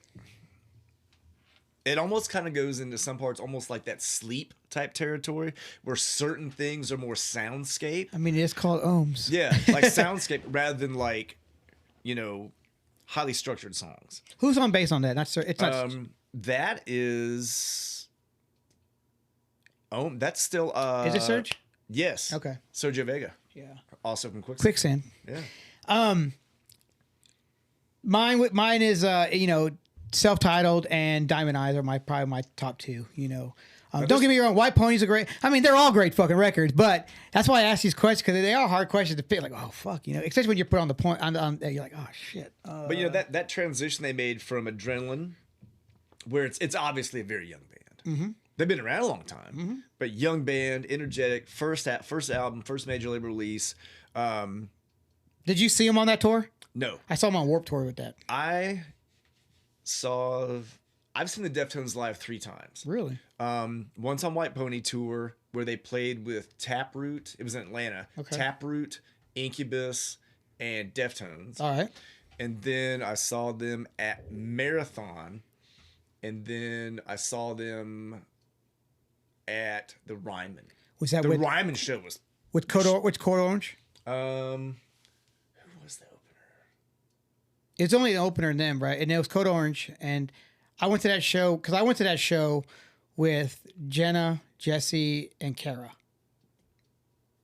And that was not Ohms. What was the album before Ohms? Cohen Con. That was that tour, right? Yeah. That's the tour I saw him on. Yeah. That was a good tour. That was a good show. That was a really good show. I'm going to tell you right now. The Ryman's always a solid, as far as the venue goes, it's going to sound good at the Ryman. I've heard people complain about it. I'm like, acoustics. where the fuck were you? If you were not the Ryman, if you're complaining about the fucking sound, because the sound of the Ryman's great. No, if you happen to stand in front of one of those pillars. Oh yeah, for sure. Well, because you're peeping around it, going, how much of the show am I missing? Yeah. I've seen the Deftones, I think probably 5 times. I saw them at a venue in Nashville that didn't last long called City Hall. It was Deftones. A Fall from Troy opened up. I saw them at Ozfest. Not Ozfest. Sorry, what was the Family Values? I saw them at Family Values. Saw them at the Ryman. Fuck. I say I looked. I should just pull it because when I knew you're coming, I knew Deftones, and I pulled out all my ticket stuff, and I was so I can remember. But those were. But do you agree that you have to catch Deftones at a certain time? Well, not now. I think Chino's a lot better now. But back in the early days, like in probably the first 10 years of Deftones, Chino was hit or miss with his vocals. Well, I think a lot of those earlier shows with Deftones where people were exposed to them for the first time live, it was in a festival setting. You're right. That's when I first saw it. And so you have all these bands moving their stuff around. They're outdoors. You're right. I never took that into consideration. And then you get to go see them when it's their show, their headline. You're right. It's their sound. The sound's gonna be good. It's all their stuff. Mm-hmm. You're right. And you get the benefit of having your full crew running your show. I think that to me that's a better representation of a band. That's like watching, the movie. Is where when you go see a band at a festival, they get a shorter set time. Yeah, you're right. They got to pick what they want to play real quick. Yeah, you got to put all the bangers out. Yeah. And you don't get to wait like you got to hustle. Yeah, I never getting your stuff broken. People getting their stuff broken down. Other bands setting up, and so it's almost like a preview of what that band's really about. Yeah, their own show is more like the cinematic experience of the band. Yeah, you're. I didn't put that in consideration, especially when I saw them at the Warped Tour. It was for during the Adrenaline shit. You know what I'm saying? But that album, I mean, that's one thing about that band. Every album that they've done, the progression you see of that band. Like they've matured so well. Team Sleep, was good stuff. That Palms record that Chino did with was it Members of ISIS? Palms. Did you ever see Palms? Or have you ever heard Palms? No. Listen to fucking Palms. I may have, but not realize that's what it was. They're like fucking 10-minute songs, 8-minute songs. Like it's good shit. It's called Palms. Like I got it on vinyl. It's like three vinyls, maybe 2 vinyls. It's not vinyl. Sorry, vinyl. That's the plural, vinyl. Palms is good. What's the other? Crosses. Do you listen to them? They're really good too. They were in Nashville a couple years ago, and I couldn't go, and I was really fucking pissed because I really wanted to see that band because I really enjoyed their stuff. So actually, I have a Chino story from our time in California. Oh shit! So we had played at the Boardwalk in Orangevale, which is right outside Sacramento. It was kind of like their version of the Warehouse. Yeah. But they would get a lot of nationals that came through. So I'm standing there taking a leak, and I'd heard somebody said, "Hey, the Deftones are here." You didn't pee on yourself, did you? No, but this actually does involve, taking a leak. So I'm in the bathroom at the latrine, taking a leak, and Chino walks in. So he's standing right next to me taking a leak, and he goes, "Hey, man, what's up?" And I was like, "Hey, how's it going?" He goes, pretty good." I said, "Hey, man, I'm going to wait till we're done with our business to talk to you." He goes, "Dude," he's like, "Thank you." He goes, "Most people don't bother to wait." So after we shot the shit for a little bit, after we got to the bathroom, and but it was like, most people would like, if a musician that you think really, really highly of, is right there all of a sudden next to you, most people would kind of geek out a little bit. Oh, yeah. But I mean, when you're standing there taking a piss, you're like, "Hey, we'll talk after." Yeah. But it was cool. That Deftones show at the Ryman was May 11th, 2016. That was the last time that I saw them. Dude. That was almost 10 years ago. I know. But when you put it in that perspective, you're like, damn. So I saw them at the Ryman, City Hall. I saw them at Starwood, and I saw them at Starwood. So I seen them at Starwood twice. I only seen them 4 times. They're a good band, though, man. I would. Have they been back here? Yeah. They were at Marathon recently, right? Was that the last time you saw them with that Marathon? A couple years back. The Marathon show was prior to the Ryman show. Okay, well, yeah, I like to check them out again. Because this was also before Marathon did their big remodel and upgraded the facilities a lot. How do you like that venue? It's a little gentrified now, and the beer prices are exorbitant, very high. I mean, it looks cool inside, but sometimes when you go see, especially heavier bands, you don't mind a venue with a little bit of grime to it. No, for sure. Like 328 was the best fucking place. Yeah. Especially when Johnny Jackson's Soul Satisfaction was right on the other side. Yeah, that's what that place was called. Oh yeah. Okay. That was a club full of sweat. That could be that's a fucking name for a funk band. That's boogie music and trouble. Yeah. Back to Ryman real quick. I saw Oasis there. Really? Both of them. They were both there. I was mad because they didn't fight. But that was my first band actually seen at the Ryman, and I was blown away because they sounded fucking phenomenal. My first experience at the Ryman was seeing Ralphie May, the comedian there. And everybody's like, "That was your first experience there?" I'm like, "Well, yeah. I mean, that's why if somebody said, you want to go see him?" I'm like, "Yeah," and I went. But I'm like, some people I know are like, "I'm waiting for the perfect band to go see at the Ryman." I'm like, dude, you're going to miss out on the Ryman because you need, don't wait for your favorite band to go to the Ryman. Go check out the Ryman, because the Ryman's a great fucking, I mean, yeah, you want to see a good band there, but dude, a lot of bands put on a great show at that place, I wanted to go see Wu-Tang there a couple years ago, and I did not because I heard that show was fun. Ministry played there. Yeah, they had that big fucking cage in the front that made them look like they was like behind a fence and shit. Did you go to that? No, but they did the promo poster they had, and that they showed on the side screen, in between band sets. It was this amazing. It was almost like Pusshead type artwork. Oh fuck yeah! But it was this killer animated picture of Al Jurgensen, but as a yellowish zombie skull face. Wow! With the dreads, and it had this cool looking like purplish magenta looking background on it. All the colors blended really well together. Actually, I've got it on my phone. I can show you later. Okay. But the that was, I had thought about going to that show. I wanted to. I know Danny Lee and a bunch of people like that went down there. Dave Sullivan went to it. Now Mastodon was really good. Did they play 2 nights there? No, they played. Let's see, it was Zealand Ardor opened for them, which is a pretty good band too. Is it Opeth played? So Opeth, not Otep, Opeth and Mastodon. Opeth? Yeah, okay. They would basically switch who was the headliner depending on the night.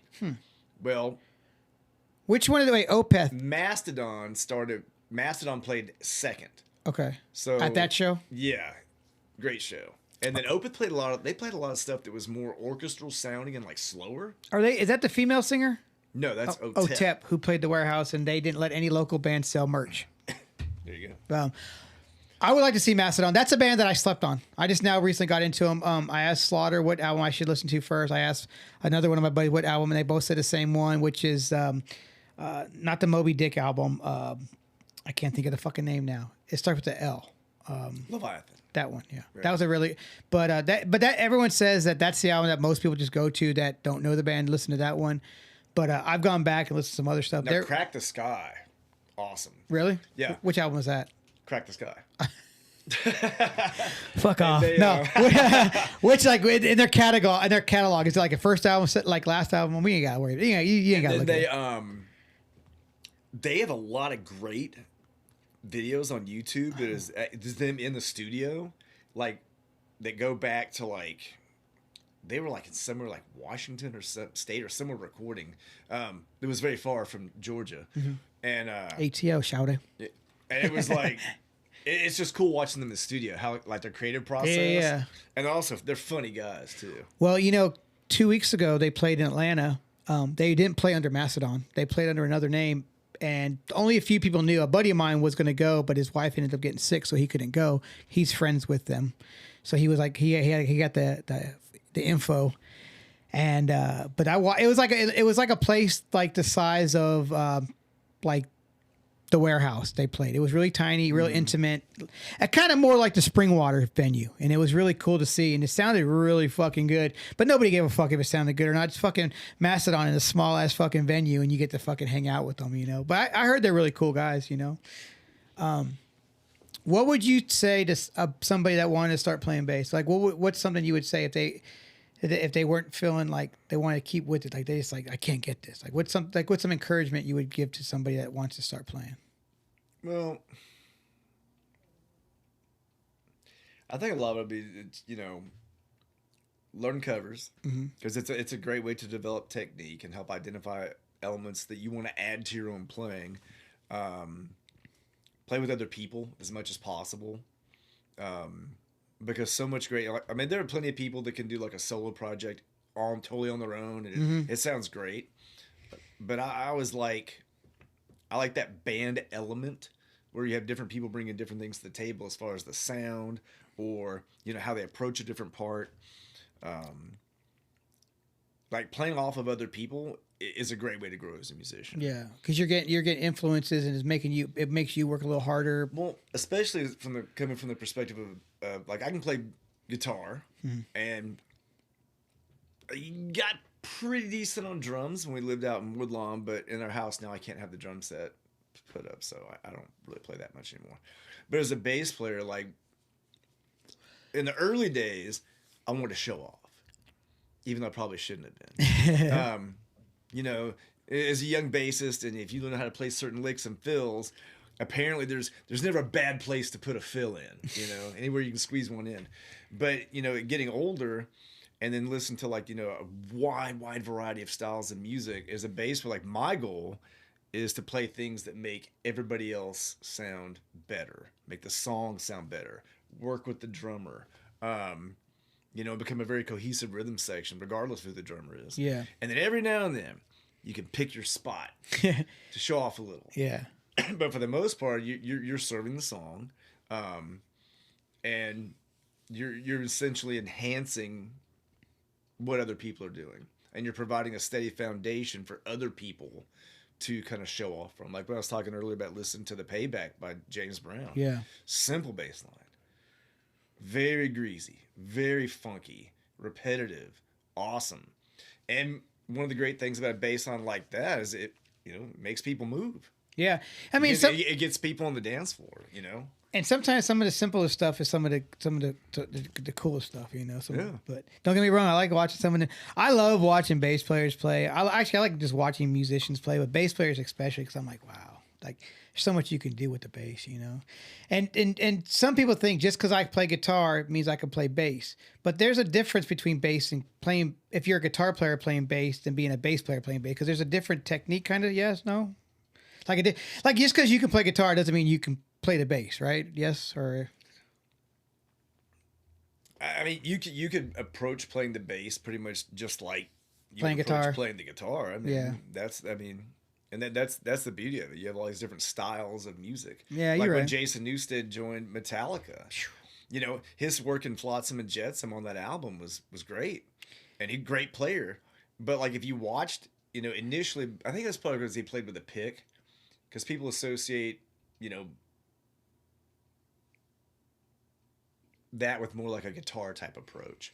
But in fact, I mean, it's not. Like Chris Squire from Yes played with the pick. Yeah. All kinds of great people played with the pick before. I played with the pick until I dropped it, and then I had to ping my fingers. Well, at that point, you had no choice. Yeah, because I already knew if I was gonna bend over, I was probably gonna fall over, and then I'm fucked. So I'm just gonna play. Or with you miss a key part in a song, and you're like, fuck. And Yeah. your bandmates are looking at you. Yeah. They used to look at me. But no, I mean, like my approach to playing guitar is very different from my approach to playing bass. Gotcha. And so, guitar playing, it is a more rhythmic style. Not really a lot of soloing, more like little fills and licks, in between rhythm parts. Do you prefer fingering than picking for yourself? Or do you play both? Both. Do you? You do that with Nero Vatra too? If the song calls for it. I it really depends on what kind of tone you're going for and what kind of attack you want. But anything that I play with a pick, I can also play with fingers too. So I mean, I watch you with your fingers. I'm like, wow, pretty cool, because you do a lot. You do a lot up there. So I like why. Like I don't like now. I sit back. When I used to drink, I used to be like right up front watching everybody. Now I just sit back and watch you guys play. Now, so I still watch from a distance. I'm still watching because I'm on your side when I sit. I'm like, oh, look at that. Because you're always on the snare side, right? usually. Yeah, I could never play on that side of stage because that snare fucked me up so bad. I like that. So I don't. So I was always on the other side. I just couldn't do it. It fucked me up. All I heard was tuck tuck tuck tuck tuck tuck tuck. Because I set up on that side more for the hi hat. Gotcha. So it's like right there by me. Yeah, you and Payne got a good little connection there. Yeah. Yeah, I like fun. What was the last concert you went to?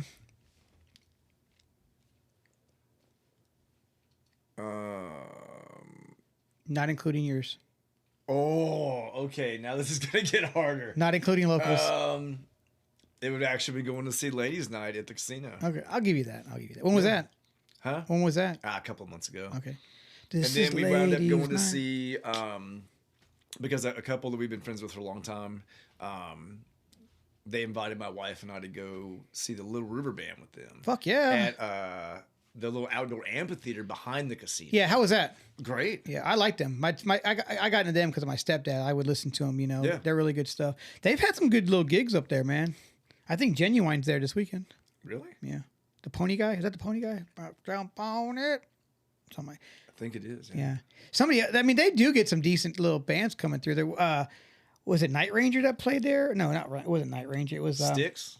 No, they're coming downtown. Yes. I'm gonna go to that. Clarksville, I'm gonna go to that. It's fucking. We saw the first cruise the wife and I went on.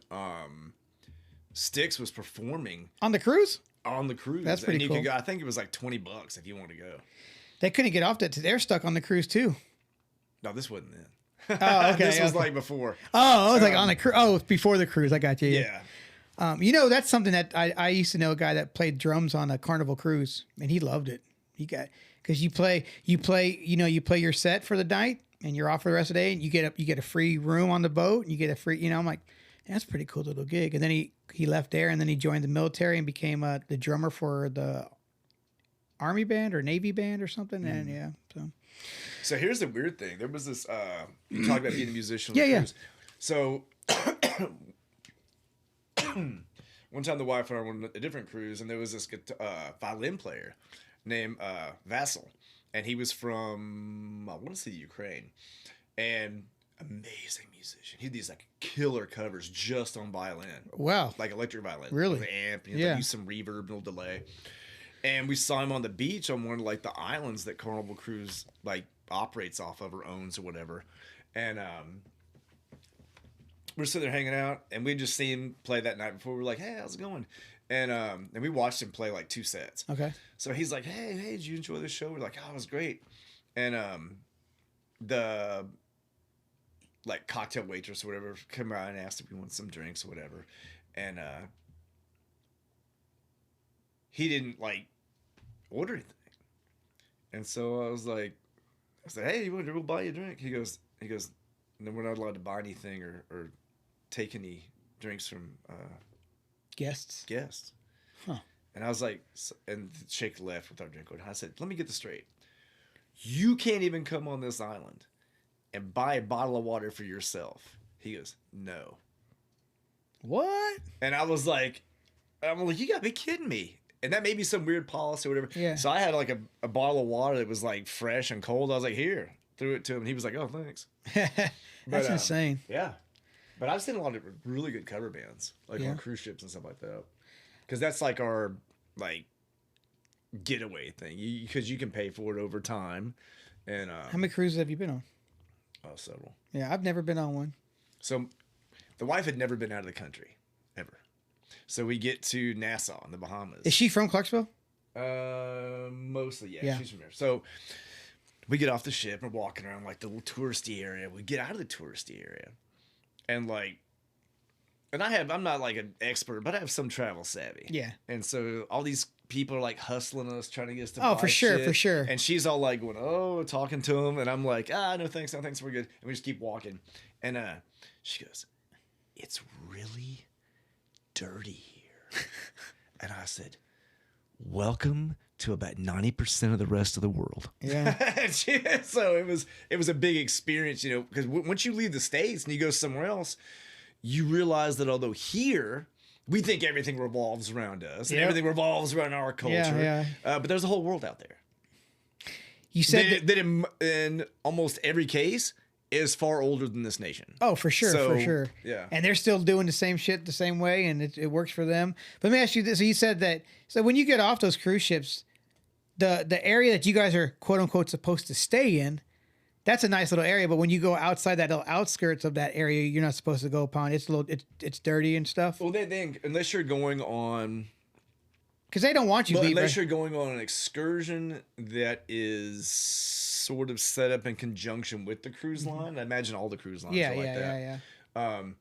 They say we can't guarantee the quality of your experience if you don't go through us. Yeah.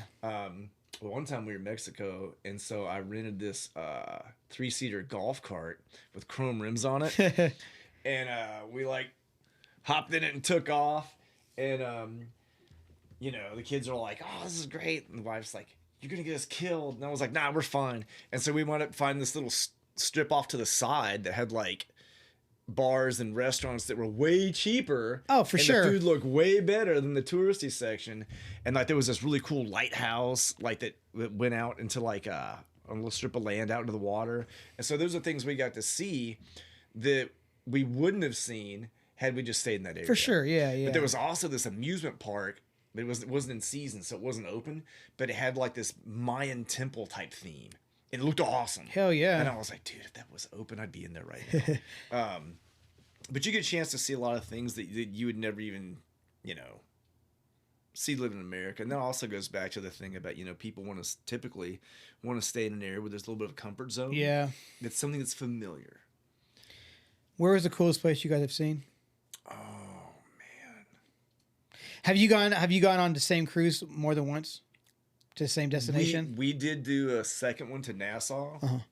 but the first time we went, we did like a basically like $12 per person tour that was run by a guy and his daughter, and they had like their official tour guide badges, and that were made. It was awesome. Dude. We went to this. We went to a distillery that made fresh pina coladas like right in front of you. Really? And it was they had rum and everything else. And the fans in this place, this building was so old that there was one fan with a motor. That was it. And then there was intricate pulley and belt system that went all through the area. That ran the whole fucking thing? And you could watch it. And it was almost like a belt like in a car. Yeah. It all runs different pulleys and stuff. And you could just watch this one motor just chilling. And all the pulleys are turning and all the fans are going. It was really cool. That is kind of cool.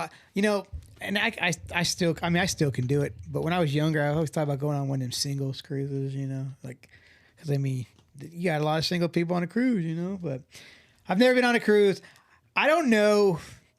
Like I don't have any fear. I mean, I have fears, but nothing like that.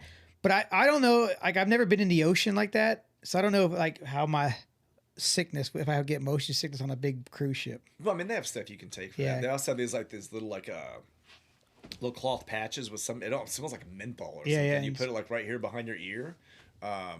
It's weird shit that you just put on you. It's like, it's fine. Like, well, I've only had like ocean sickness or whatever, maybe like once. It only lasted for a couple hours. But it's because we were really high up on the ship. Yeah. But when you do this, you actually get some experience on how to go cruising, what to buy, what not to buy, what places to avoid, at certain aspects of the itinerary on the ship that nobody gives a damn about, and other things that are actually interesting. But a lot of people, they don't like the idea of being stuck on a ship. Yeah. Where when you go out, you see the ocean. It's and cruise ships are so fucking big. You don't see the whole fucking thing when you're on the cruise. There's there's so much shit on there. Well, there's parts you can't go to. Yeah, but it's funny, like when when you're in the terminal getting on the ship, you'll see all these people, like some real characters, and then you'll see them on the ship, and like by the third day, you like recognize tons of people that you've seen. Yeah. But I don't know. Some people just don't have good etiquette that go on cruises. Yeah. Like you can tell like they're really rude. They're very selfish. They're like gonna cut in line and shove past people and act like a-holes. But for the most part, we just relax, have a good time, enjoy the sun. I always wanted to go on one of those metal cruises. Oh, dude.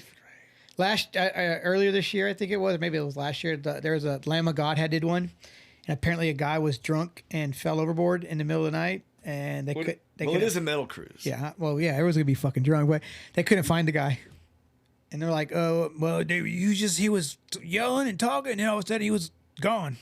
And I'm like, "Well, you're right. It is a metal cruise.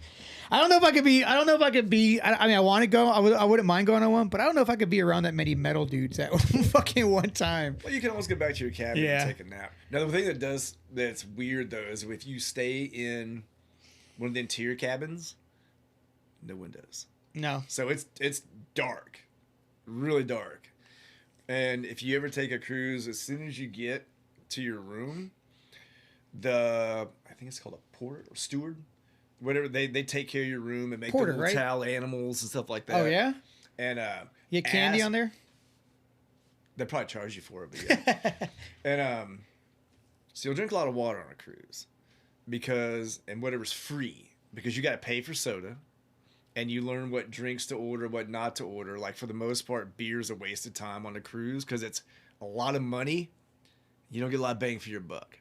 So you want to probably go with something maybe like a bottom shelf double G&T, which is an excellent choice. Is that free or you got to pay for it? No, you got to pay for it. Everything. So there's no... The only thing you don't pay for is food. Is the food. Like water, tea, juice. Let's see what else. And you can't bring anything. You can't. It depends. Like some terminals or ports will actually let you bring certain things on. Mm-hmm. Other terminals will confiscate. Like the one in Jacksonville, Florida, they'll confiscate your bottle of water, even if it's like in a fully wrapped in plastic, has not been tampered with. They'll just straight confiscate. That sucks. Or you can go put it back in. If you drove your own vehicle, you can go put it in. But like if you wanted certain things, you got to pay. And they have like fancy restaurants you can go to and pay. But that's one of those kind of things you just learn as you go. Yeah. But it's nice being able to go hit up a couple of different countries or locations. You stay there for a day. You're back on the ship. Have you ever wanted to go do the Alaska cruise? Yes. That'd be pretty fucking cool. That's something that'd be fucking cool as shit. I mean, where do you? I mean, do you just go up the coast from California all the way to Alaska, or you started? I wonder where it goes. That'd be cool. We did leave from Long Beach and go to Catalina Island. Nice. And then we went to Ensenada. No. No. Which was your favorite cruise? Oh man.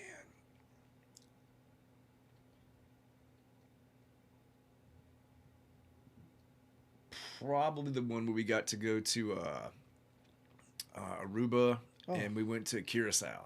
Oh, nice. Dude, Curacao looks like what you would picture like a large like town from like Holland or somewhere. Really? But it's set like not far from the coast of Venezuela. I think that's right. Maybe that was Aruba. My geography's off a little. But Curaçao's great, man. There is a chick that worked at the Black Horse. Her brother lived there. In Curaçao? Uh-huh. Hell yeah. Charlie and his wife went to they saved for a while, and they went to a resort and stayed at the resort in Curaçao. Wow. Yeah. Yeah, it looks pretty cool. She sent a picture because I said, "Is that where they make blue curacao at?" So she sent me a picture of a store that showed different carousels, and I was like, People are like, okay. that Caraco stuff. Yeah, can I get that drink with that blue Caraco? Caraco? Yeah, no, it's I love when the people try to pronounce. I fuck up certain words but no. So Charles, we've been chatting for 3 hours. Wow. It just goes, But I do have a question for you. All right. You don't have to get detailed. It's a yes or no answer. Lowboy. Yes. That was a band. No. No, we've Are you jamming? Well, we started jamming together and had knocked out. We practiced a couple times before COVID, and knocked out a brand new song within like a couple of practices. Played over some older material. Then we have been getting together periodically over the last probably couple of years. We've written like 6 or 7 new songs, and with the intention of recording some and then seeing where it goes from there.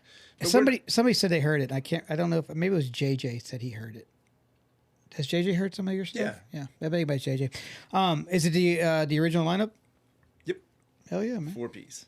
That's crazy because I know it's sometimes you guys hang out and you're like, let's see what we got, and then you guys just start jamming again. I'm curious. I would look forward to hearing it and seeing it. Just I know you don't have all the answers, but would just be like record it, see what happens, play maybe a show here or there. Like this obviously would just be like once or twice a year type of thing. Maybe if you guys did shows, I would be fine with that. Yeah. Then you'd be in 3 bands. Well, I technically am in 3 bands. Oh, yeah, I guess already. Yeah, yeah. But what's cool is that my approach to playing and tone is pretty different for in all 3 bands. Yeah, that's cool. Because like there are different stylistic things that there's some stuff that transfers from band to band, but a lot of the approach or things that I do are different because the people I'm playing with are different. Yeah, for sure. So it's actually kind of it's sort of like being a chameleon type player, but it's to me it's really not, because it's just different things, different aspects of music that I like.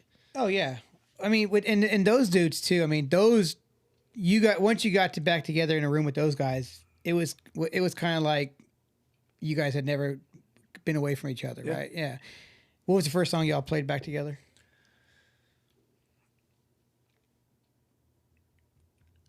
It was either Rubber Skin or Who's Evil, off the very first CD. And then we played through Piss Poor, but I think Charlie may have pulled a hamstring on that because that is an incredibly challenging song to play on drums. Yeah. Like, incredibly challenging, and it's just a physically demanding song.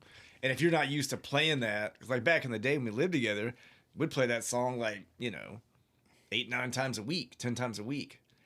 You don't play it for a few years and try to pull it off. Yeah. And that's like being an old dude and fuck yeah. hitting a 40-yard dash, and you're like, yeah, I'm still fast, but then you're limping. So. So when you all live together, do you all jam all the time? Oh yeah. Yeah. I mean, I think that is a thing for a band. It's like when you guys live together and you guys jam you guys get tight. You guys get and then you get, you just get familiar with each other and. Right, we watched TV together, hung out together, played basketball out in front of the house together, practice at the house.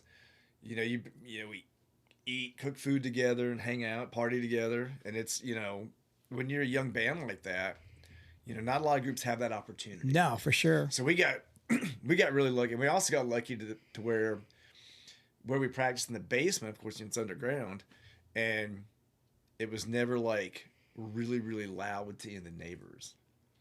So you don't have to worry about having the popo called on you and For then sure. beating on your door and Where y'all jam at now? at BW's. Yeah. Yeah. You know, you said about B-Dub and UPS. He's been with UPS for what, 30 fucking years, if not longer? Yeah. Man, that's crazy.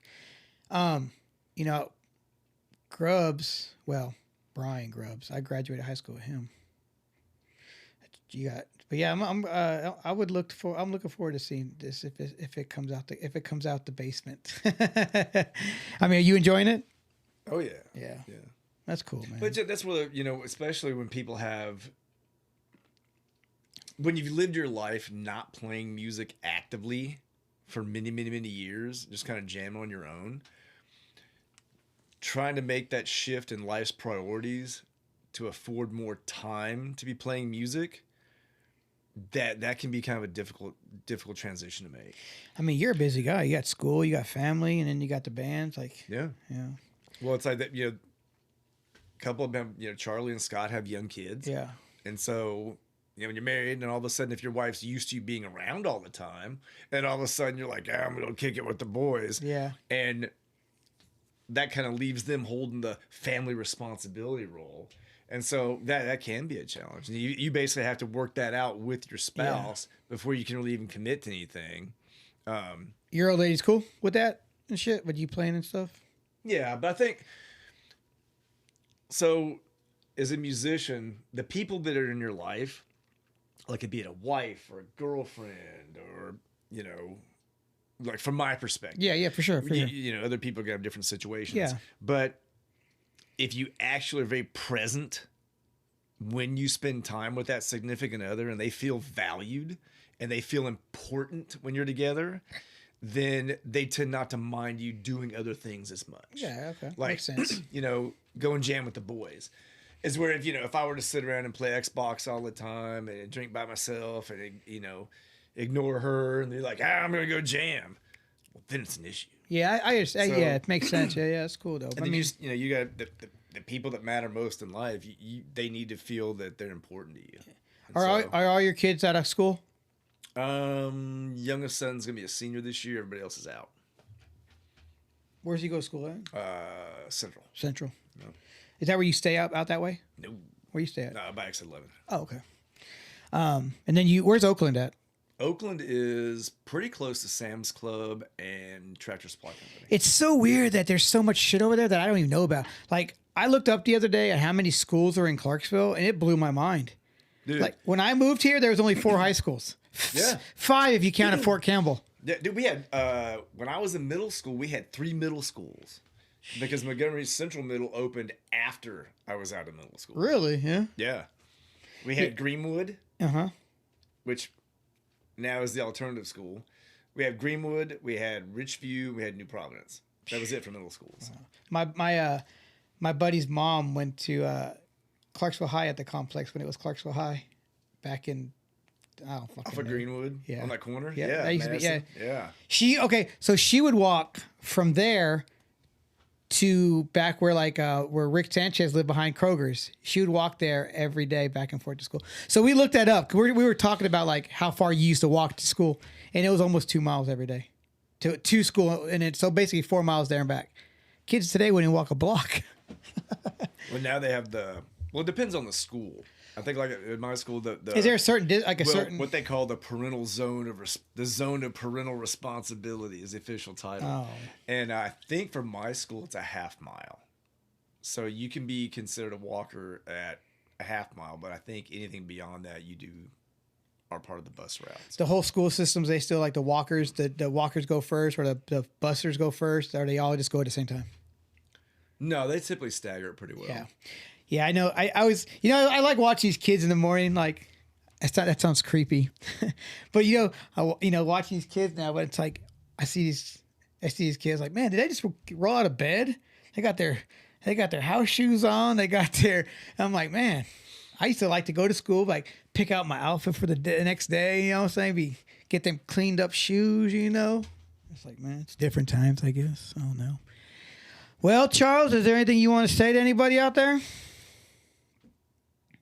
No, I think we pretty much covered it. Yeah. Although this conversation could probably go for I mean, we'll do something again. Many hours. Yeah. So Name one band to tell somebody to go listen to right now. Go. You're stumping me with this. Deftones. Right. Heard. No. Go. No, that's a given. Yeah. Oh, that's what I got to ask you. I would say that a band that actually has just started touring again, if you like things that are a little more like a ZZ Top, stoner rock type thing, if you've never heard this band, it's a band from Texas called The Sword. They have several albums. If you prefer heavier stuff, you'll definitely like the majority of their catalog. Some of their latter recordings are a little bit different, a little more experimental. You said they're from Texas? Yeah, great band. They appeared on an episode of... All right, help me out. Okay. Former New York chef, travel guy, goes to different countries. Not Andrew Zimmerman. No, not Andrew Bourdain. Anthony Bourdain, yes. He was on their show? They were on his show when he went down there for South by Southwest. Oh, cool. I have to check that out. And I may have seen it because I used to watch all his shit. It's a great episode. Rest in peace to him. One more thing. I know you might not have one, but actually two more questions. One, what's a new band that you've gotten into that's like a newer band that's current, like you've gotten into? Well, they're not really new, but I guess probably a band that I've been listening to more recently would be Ginger. She's a beautiful woman, and she could sing her fucking ass off. That's a band I would love to go see live. Yeah, have you? She's phenomenal. Now you know who she reminds me of. Say it. You know what I'm gonna say. Say it. Lex. Yep, you're right. Because Lex was doing this. No, you know who she reminds me of? Other people No. You know who she reminds me of? She reminds me of the singer from Straight Line Stitch. Dude, I agree with that as well. Yeah. And then last question is, do you have a guilty pleasure?